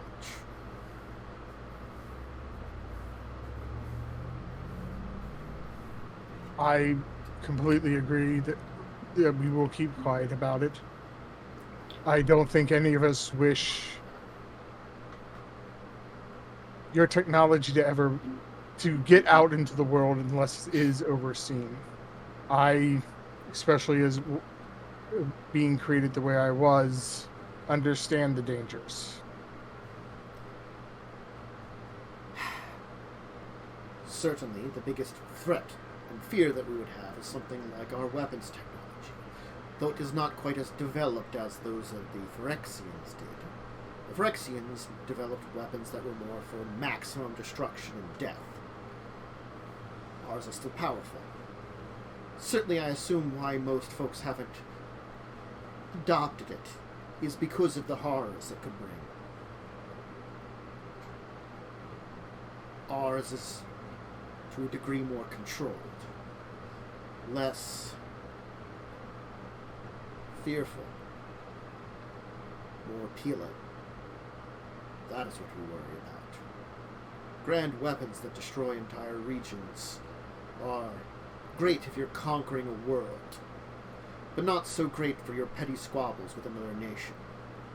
Certainly, there are plenty of those that have humanity amongst your people at very least. Or those of you that are sane enough to know to get rid of that stuff. Our weapons are more controlled. And there are plenty of other things which we worry would destabilize your world. Fortunately, there are still people that would hoard it and try to use it for themselves and try to deprive others of its use. And that would not be good either. And that is why we will remain here for now. As much as we would like to perhaps begin something of opening up, or figuring out some way to assist your own scientists to develop more magitech.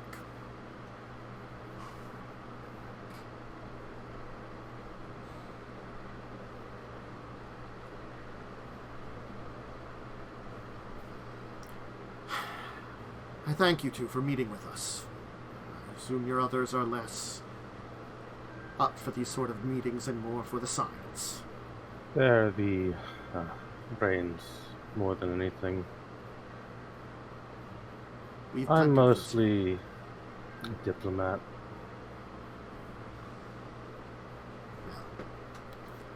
Perhaps then in the future we can rely on you for our connections between the academy if we do open them up. I find that acceptable. I have ties to the academy, and they tend to listen to my shouting when it's needed.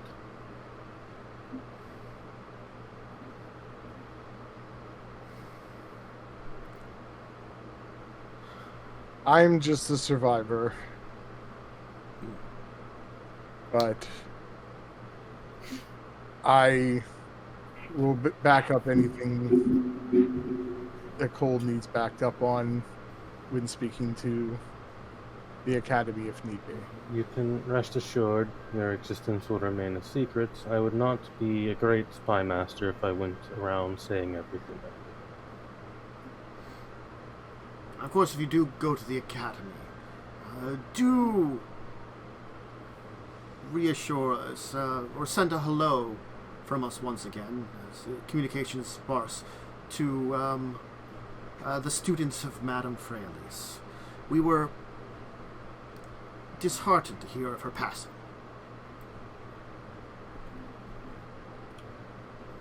Will do.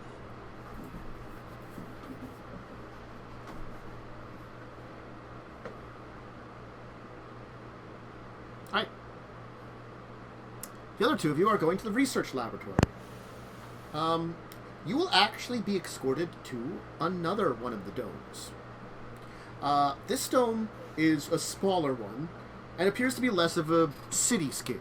It's actually kind of interesting, as it seems to be a set of, like, built within the dome, almost a set of risen areas of land that are kind of separated out by, like, elevators and walkways and stuff.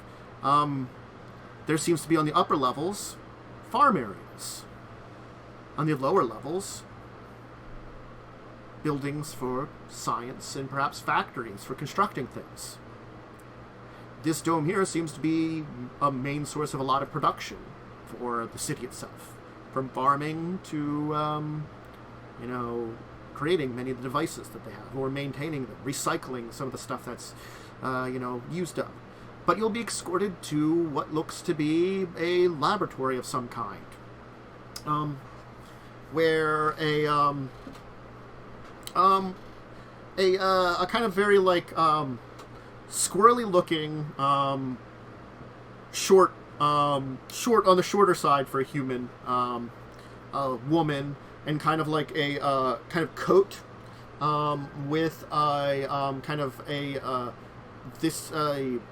black coloration to the color stripe in their outfit will kind of greet you. Except rather than like the normal kind of robes, it's almost like a more like kind of very lab coat-y version of it, but it has the same kind of like decoration on it. Oh, hello. Are you the two outsiders that I'm assisting today? Yes. Excellent. You are a strange one. Is your skin naturally that pigment, or is it a result of your exposure to the ice outside? No, it's naturally green. And you have wings and a tail. Can I take blood samples? I don't allow blood samples anymore. Yeah, the last time I gave my blood to someone, she turned out to be a really we already knew she was an evil witch, but it was a bad idea. It was a bad idea. We don't give blood samples out anymore. Huh. Oh, well, It's not on you. It's on the witch. Perhaps I could just run a few scans or tests. This should be fine, right? Scans should be bad. The scan okay. Excellent. But I guess perhaps you'd want to find some information out first. Yes. I was informed that you are interested in information on the Sky Fortress Castellion? Yes, that one. Our records are incomplete from back in that age, but certainly there have been many that have been maintained. Please come with me. This laboratory here is, one that tends to get a little bit less importance as to many of them. We do such great things as make sure to maintain and perhaps small upgrades to your robotic escort here, and many such things.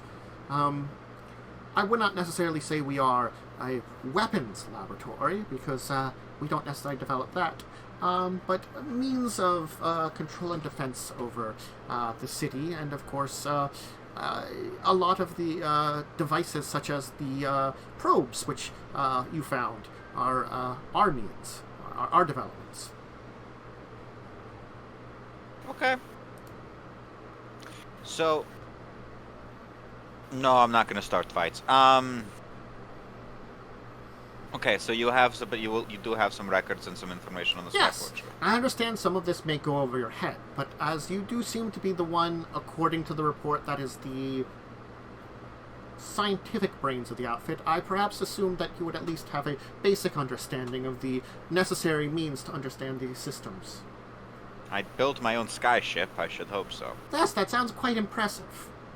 Yeah, it was, yes. I'm not above bragging. We don't brag here. We just understand that all science comes from various directions and must be continued forward. I do brag.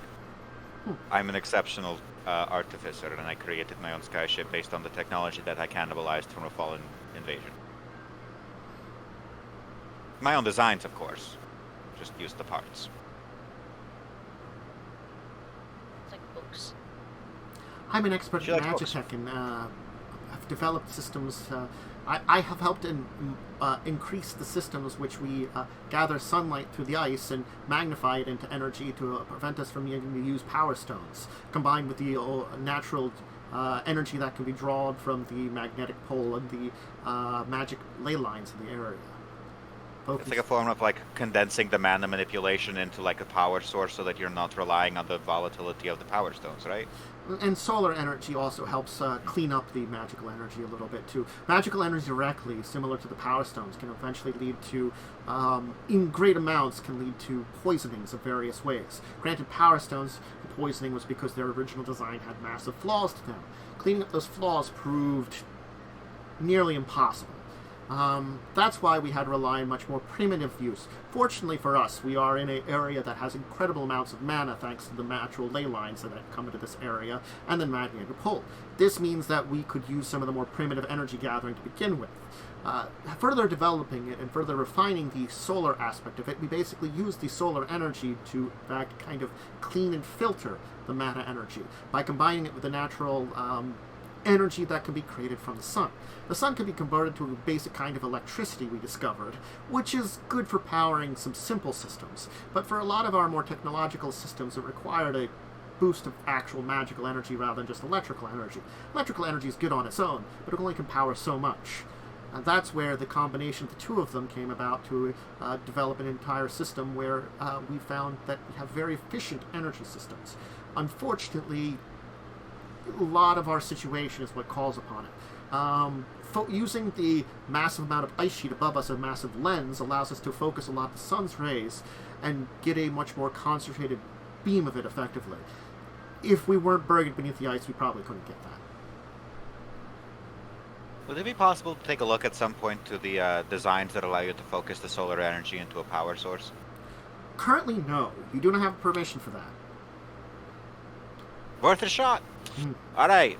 I can explain the basics of our system because you're a fellow scientist, and that is fine enough. But actually explaining the exact details of how it works is not something I have permission for.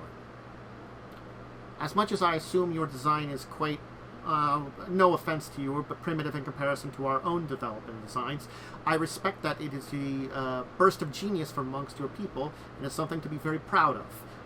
Honestly, it's kind of the way we do things here. We find small bursts of genius and develop them forward. And though it is a step in the right direction, and that is something to always be respected.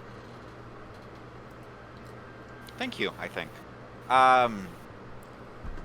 The power systems we should focus on are those of the Sky Fortress Castilian. Sky Fortress Castilian most likely uses a massive amount of power stones. That was what it originally used. But we were able to notice a massive amount of energy drawn from the ley lines naturally. So, our thought pattern was that what it did was effectively cheat the system.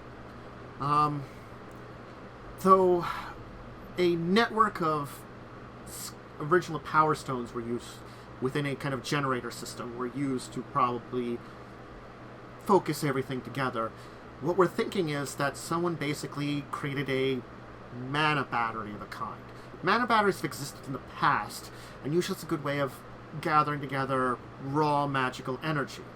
It's not always as efficient, because it's basically raw magic, which honestly most of the time is good for only things like casting spells. Combining that with Magitech is very different. But using worn power stones that have lost their shimmer as kind of filters, we think they could basically joy-rig the system. We're suspecting, especially with the amount of drain. So they drew in a lot of mana power. Now, this is one weakness, is that unless they figure out a way to tap into that energy again, it'd probably run out of power at some point in time. Right, we're thinking that, like, them using the Sky Fortress is less of an actual threat and more of a posed threat. Like, they're using it to say, look at us, we're powerful, we can wipe you out, we're important, pay attention. Certainly, the Sky Fortress by itself is not something necessarily to be threatened about. Originally, there was a fleet of approximately 100 ships that were with it. Right, and I know that, and you know that. Most of the assholes up there would see a floating, Sky Fortress and panic. It still has a number of weapons, from what we can tell. Granted, yes. We're not exactly sure what happened with its scuttling, or why it was scuttled, or anything like that. Our records of the library may have some information on that. I believe that's why you have permission to go there, too. And also about some of the histories about its construction and some more of its inner designs. I can more give you an idea of how its power and weapon systems work, currently. And its shield systems. The weapon system... Oh, the shield system. That's what we need. That's what we need. Now, the good thing about the old shield systems that has been fixed since then is that... And we don't tend to use the shield systems very much. We run a primitive form of it through the upper crusts of the base that you found above. That prevents a lot of detection magic from basically piercing it. It functions as a natural barrier, without having to have a full force field. But force fields themselves, well, they were usually tuned to a certain energy. Usually the same energy of the power stones that were generating them. Okay. Since they don't have those power stones... when they're not using it the same way. Most would it likely, still use the same frequency? It still would probably have the same frequency. Okay. Now, that was something that, when we were developing a few things, we did manage to solve that issue. The issue was that if you could match that frequency with a similar force ability, you could effectively temporarily negate the two, allow something to pass between them. Do you have the frequency? No. It might be in the records. Okay. But that also is something that was less public, so I'm unsure if our library records would have that. Ours was a joint effort originally between a number of city-states, so we did have a number of records from those city-states, and I do believe the good news is that Fenian was one of our founding city-states, amongst the ones that were behind our venture. The bad news is, I'm unsure if my ancestors were high enough rank to get that kind of information. And because we were a joint effort, certain things may have been left out from certain city-states. This doesn't mean you couldn't discover what that frequency is. If you had a way to basically read enough magic, if you interacted with the force field enough, you might be able to judge and read it. You would have to basically throw things into it, observe it, using a number of detecting magics to break down the wave. Usually when we use our scanners, most of them are based on magic detects based on approximately 100 different detection spells combined together. The complex subroutines that we've built together to combine these detection magics allows for our complex understanding of things. It allowed us to understand your presence and arrival long before you even had an idea to find us or ran into our probe droids. Which reminds me, I should recalibrate their invisibility systems to counteract invisibility detection spells. I hadn't thought about that because, honestly... It hasn't come up? No. No. But I think I can refract it, that it makes it that they have like maybe a natural camouflage system, so even if you do detect them, they're still mostly invisible. Well, here's the you can do that, but then you're gonna run into the problem of being able to detect it through good old-fashioned tracking. You know, like there's only so many fail-safes you can make. Anyway, so if you're looking to overcome their force shield, I would recommend, well, as I said, interacting with it in some way, and then having at least a few detection type spells to get a reading of it. You might have to interpret the data, basically. Yeah, you're not just gonna give us one of your scanners, are you? No. No. Apologies. Again, not approved. No, I don't blame you. I blame the bureaucracy, of course. So, once you're inside, the original skyship had approximately 100 weapon batteries. Unsure how many of those would be active currently. It also had probably about she's just like looking over like a pad of something, which looks weird because she's just looking at like this piece of metal and like touching her finger to it, unless she's looking at something at it. I can't ask how that works. This is frustrating. I am an artificer. I invent and I analyze artifice, and I'm not allowed to. And you could use your analyze artifice, but unfortunately, it's sort of like it's like. It would give you the thing of, like, you can scroll it to look at stuff, you know, that kind of stuff. Yeah. It's not going to give you how to build it. It's probably... The weirdest thing is I have, like, with my magical tinkering, I can, like, implant images on surfaces. Yeah. So the idea and it's a more advanced version of that. It really kind of is. It's sort of like... It's the idea that they can, like... They basically made, like, magic microprocessors and shit like that, you know? Carrion, you worked a lot. I had you work a lot with the artillery aboard the Hellkite, yes? I mostly just moved big, heavy items, but yes. Yes, but still, in the case of battle, you were kind of in charge of the ballistae. And you are very good at moving big, heavy items. With regards to a lot of these weapon engines that they might have aboard it, I think it might be a good idea to have you, you know, break them. That's my favorite type of thing. I can give you a few pointers. Just make sure not to do it when it is charging. Okay. There's a possibility if the system is damaged while it's charging, the energy will overload, especially because if their energy systems are probably less controlled than it was before, honestly. If our assumptions and their current energy status are, they don't have the same kind of fail-safes if surges and stuff go wrong. There is also a number of ballistic sites, approximately 20 of them, though their current catalog of weapons are unknown. However many rockets or missiles they have, I'm unsure.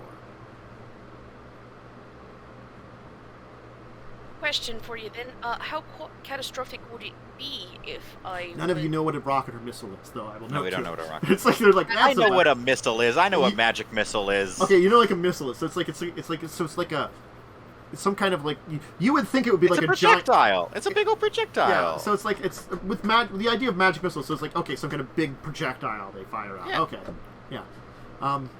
But you were asking, Carrie. Fuck. You said something about how disastrous it would be.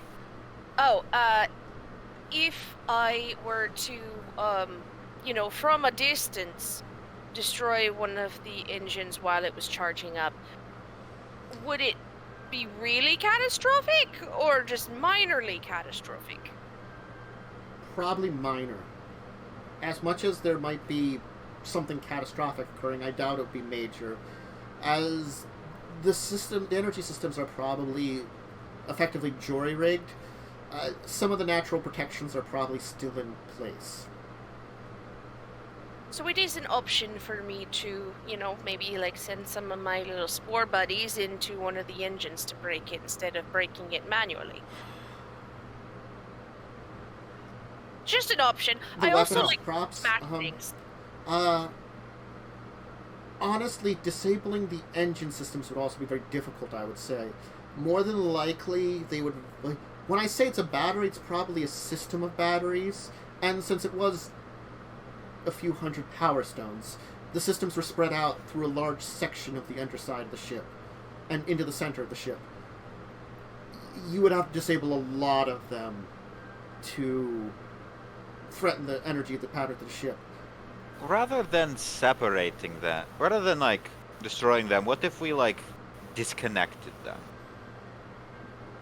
That's possible. It would be easier to do, but it would also be very difficult. Because of the jury-rigged nature that it seems like it is, you'd have to effectively pull the power stone out while there's energy traveling through it. It's possible. I have done that before. It did cost me an arm, but I have pulled the energy out of things while it was actively in use. Okay. Interesting. But I did nonetheless, replace the arm. It's fine. yes, See? yes. I was aware. That explains it. I'm just saying that it would have a similar, probably effective, a massive amount of energy release that travel through whoever's removing it. But that would be probably easier than trying to disrupt it without it exploding on you. If you wanted to try to disable the power systems that way, that would be a good way of disabling it. The only other thing that I'd have to say that you'd have to worry about, other than the current weapon systems, there probably are an unknown amount of mechanical soldiers. I would assume whoever rebuilt it was able to at least repurpose this number of them. That was something that was seen to have been done back during the previous war, Thranian wreckage war. And I have to assume that while you probably have a way to assert remote control over these sort of things, you cannot give it to us. We wouldn't have direct control over these individuals. Again, it would be having the certain magical signal that wasn't something, I'm sure wasn't something that was information we would have. Only people aboard the sky ship would have had that. Is there a central control area that we might be able to access from which we can just shut things down? Usually there is a central hub. You would have to check the records to see the exact blueprints of the place to see where it would be. But there should be, at very least, one primary hub. With a ship that size, because something could happen to the primary control hub, usually it has a number of secondary control hubs, too. Whether or not they are active or not, I cannot tell you at this point in time, but you could probably map those out. There's systems in place that if something would happen to the primary hub, it can be switched to one of the secondary ones. It would mean that you'd have to make sure that no one would switch it before you take it over. Mm-hmm. Now, there's one thing that we don't think we have to worry about, but we should probably mention to you. The main weapon. Please tell me about the main weapon, so that I know how to disable it. This is important information. The sky ship was designed with a massive weapon that was made to effectively... Because the Castilian was one of the oldest and more powerful of the sky ships. It was made... Sky fortresses. It was made particularly with a special weapon that was installed in it to effectively fight other sky fortresses if a civil war was originally on the agenda. When one happened, most of the sky fortresses, well, they felt it themselves, effectively, from what we can tell. The Castilian was scuttled. There was never a chance between a massive sky battle. The civil war we thought about was city-states directly going against each other. It was something that was considered at a time period. The weapon was installed, but it was temporarily, at least by the time period that our records go to, disabled. It doesn't mean it couldn't be enabled again.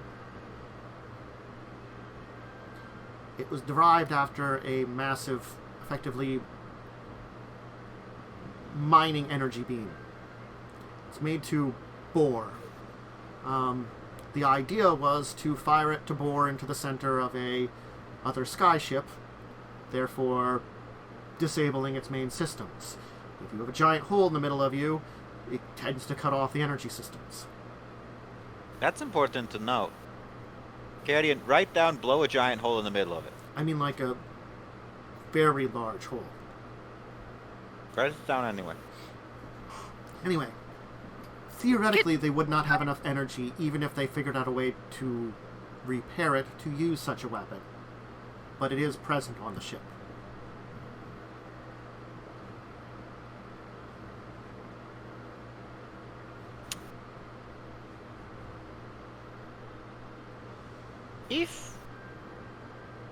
If we were able to overload the central battery with all the jury-rigged power stones, the explosion that would result, how catastrophic would that be?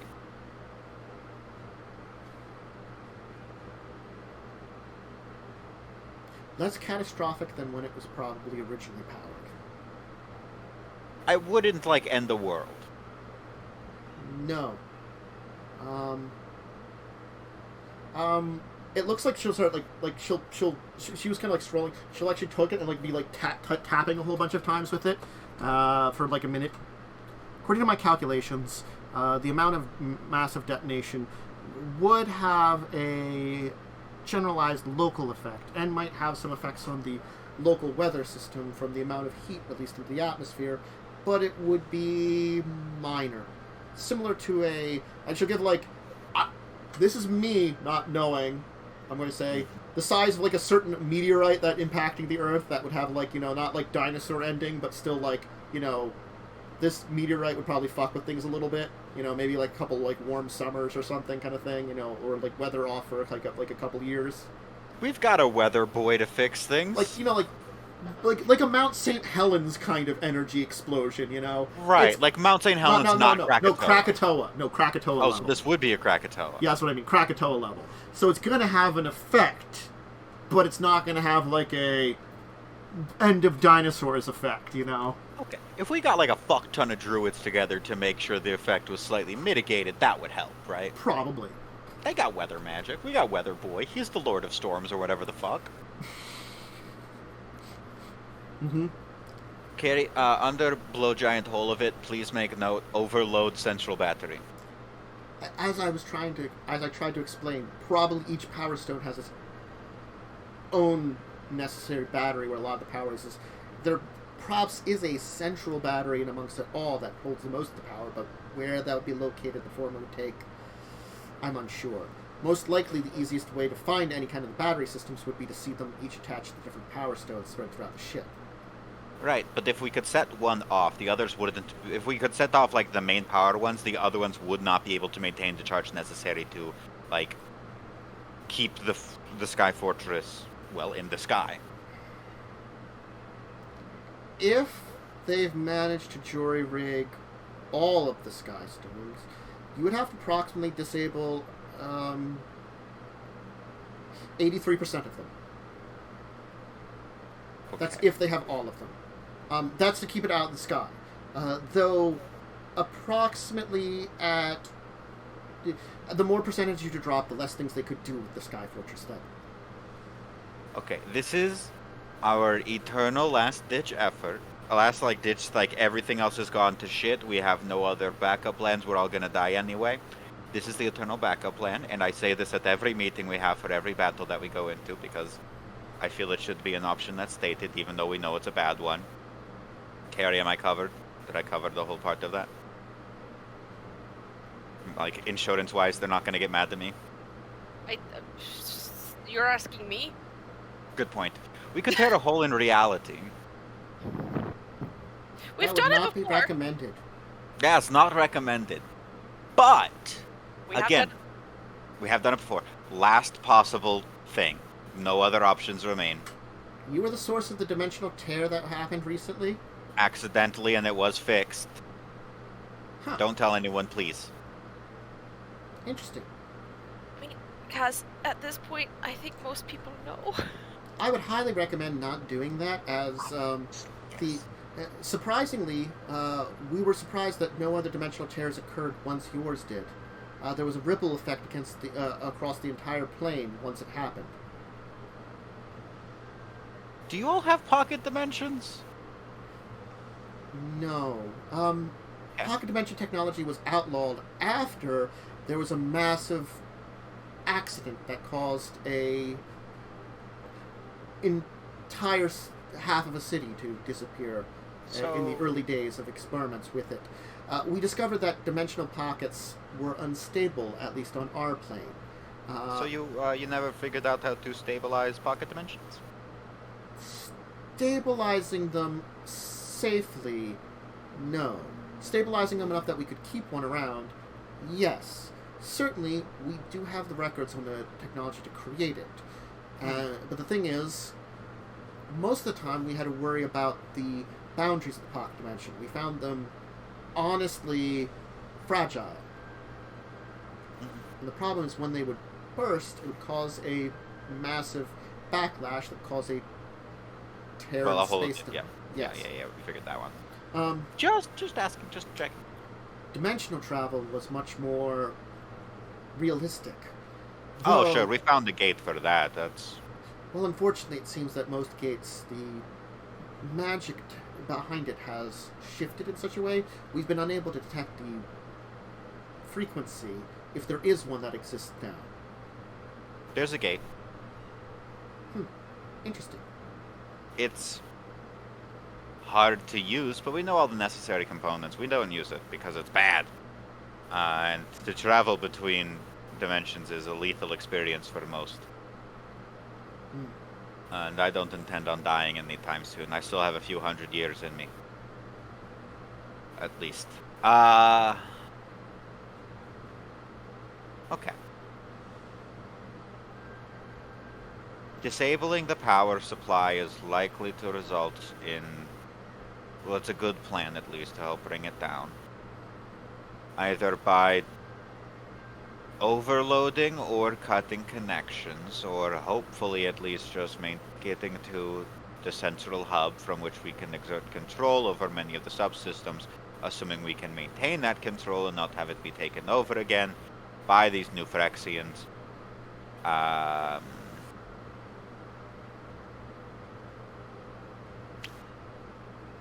Metal men inside, that will make things difficult. We've been attacked by these kinds of metal men before. One of them ruined a house party. Fucking wedding crashers.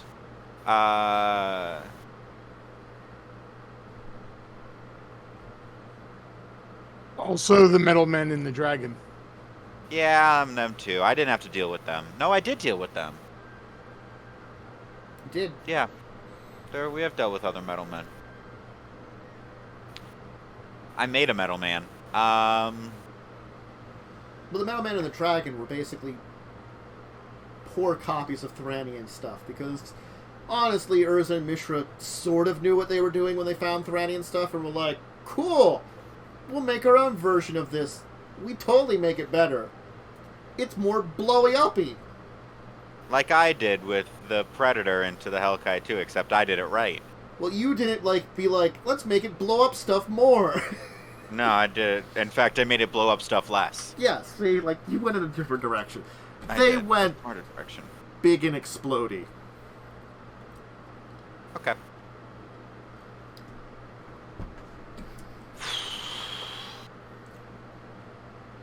If we can get controls, what's to stop us from just crashing it into the ocean? You easily could cut the levitation systems if you had control over it. It would just crash down to the ground, honestly. Though I would assume if that thing would crash into the ocean, if you just dropped it directly, it would probably create a massive tidal wave. What if we lower it gently? That would probably not create a massive tidal wave. What if we have someone to catch it? It's quite large. If you're talking about the Kraken, no. I was talking about the Leviathan, but okay. Kaz, why can't we just gently lower it into the water and let it sink? Because you and I don't do things gently. We can No. try. We can try? Hey, we can try, and I'm all for trying. We have to admit that there is an eventuality that it just right into the thing. Well, then we try and have Cole ready to help. I think he could probably do something. Maybe. He has water powers sometimes. That's what. Some shit. I don't understand how. I'm not going to pretend to understand how Cole's. That's bizarre nature magic. I'm Artificer. I might be able to find some water magic somewhere. Maybe in the library. Yeah, maybe that could be an option. I am druidic now. You would think I would be more in tune to nature, but no, I mostly just, rot things from the inside. Rath is nature. Speaking of, is it now cannibalistic for me to eat mushrooms? No.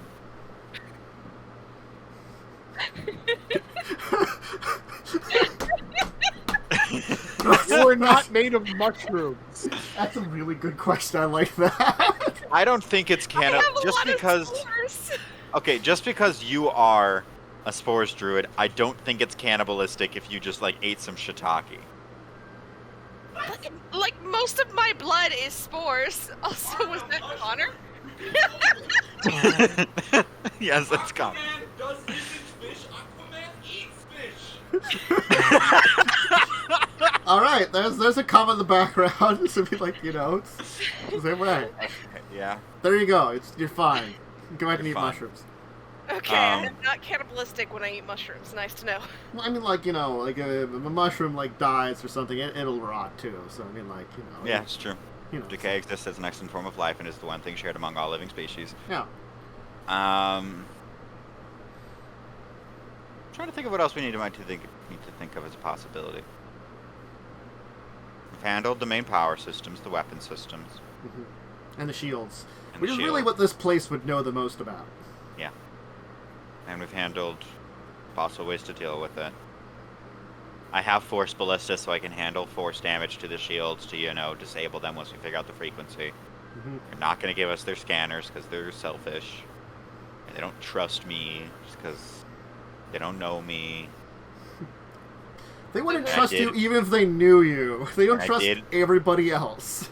And even if they did know me, that would not give them reason to trust me because I did already admit to tearing a hole in reality once. Uh-huh. I might, only slightly. It got fixed right away. They don't need to know about the dragon. I mean, they already know about the dragon. Just They don't know it's my fault. They don't know it's your fault. Also, not even a fault, because that implies I did something wrong. Yeah, I got everything, I guess. Okay, and there's no technology that you can just lend us. Nothing, right? Nothing that is currently approved. If you wish for some kind of extra approval, you'd have to bring it up with the council. Oh, I'm too abrasive for that. We can ask Claud or Cole to do it. Oh, they're gonna say no. We could still ask them. There's no harm in asking. If they say Okay. no, they say no. Well, at least ask for a scanner. I think they'll be cool with the scanner. Like, in theory, I could... In theory, I could overload the monocle.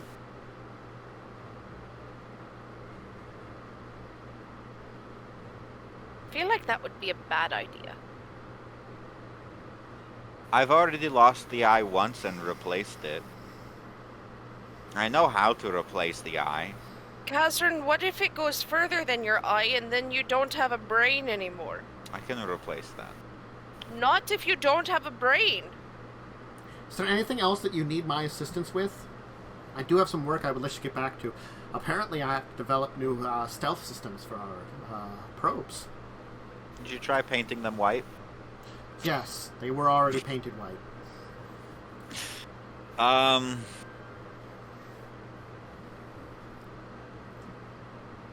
me think.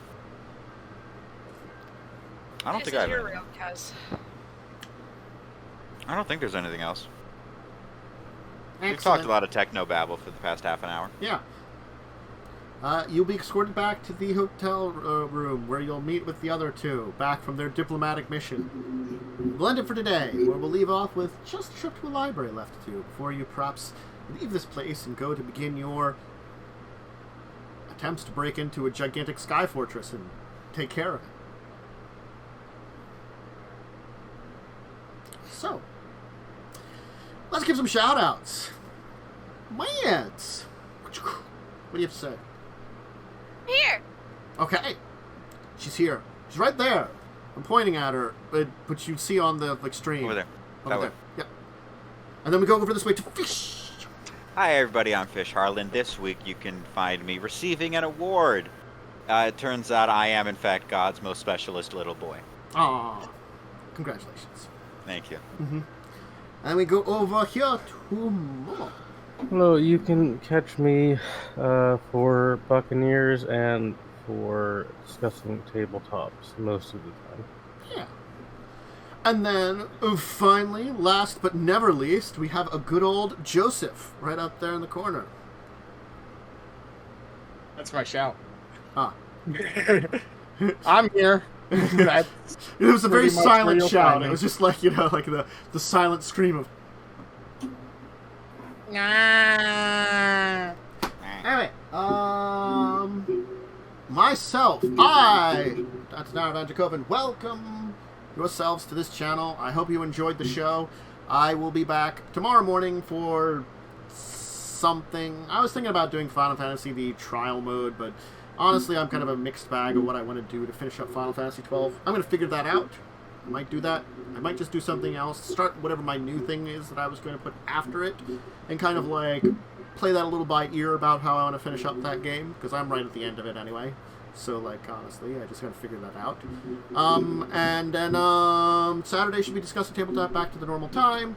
And then we should have a normal week of at very least, if you're looking for just me doing some random gaming streams, I've been doing at very least Mondays, Wednesdays, Fridays mornings, starting between 10 and 11, whenever I can get like all my morning chores done and make sure my niece is off to school, the days she goes to school. And then for games, Buccaneers, 9 p.m. EST on Wednesday. That's a Pathfinder 1E game. Pretty fun there. Some pirate adventures. This game, every Thursday at 9 o'clock. And, of course, on Saturday, Discuss the Cable at 2 p.m. So back to that normal schedule. I hope everybody enjoyed the show. We probably got, like, 2 or 3 sessions left, honestly. I'm going to be honest about that. Right at the end. Depending on how the next session goes, the session after that will either be the finale, or there'll be 2. We'll have to see. But certainly... And have you heard anything more from... I have talked to Linz and Lee. As soon as I know the day that is the finale, like, I can check in with them and see if they're free for those. If they are free for those days, they would love to come back. Awesome. But I hope so. I have to know when that day is, because Right. we're being our game. It happens eventually. Damn right it does. That's why I'm That, like... that would be nice to have them. That's return why I'm for that. like, I could say 2 sessions. I'm not 100% sure. Things like you guys, I kind of have an idea what direction you're going for plans, but not 100%, and things could come and change, and things like that, we'll see. We're unpredictable. Yes. I throw a dart at the vague prediction, and then, we just see, we get there eventually, but usually it's just, rather than a straight line, it's just this weird windy path that, goes over, 27 mountains you don't need to before you get there. Makes me think of The Good Place, regular, time when you're alive is a straight line, but time when you're dead is a Jeremy bury me. What do you mean Jeremy bury me? Well, it kind of loops in on itself and stuff, and it looks like a cursive writing of someone's name, Jeremy bury me. Time, man. We're bad at it. Anyway, so for now, though, I think we shall head off, and I shall say farewell, everybody, and thanks for joining us. Goodbye. And thanks for all the fish. No fish for you.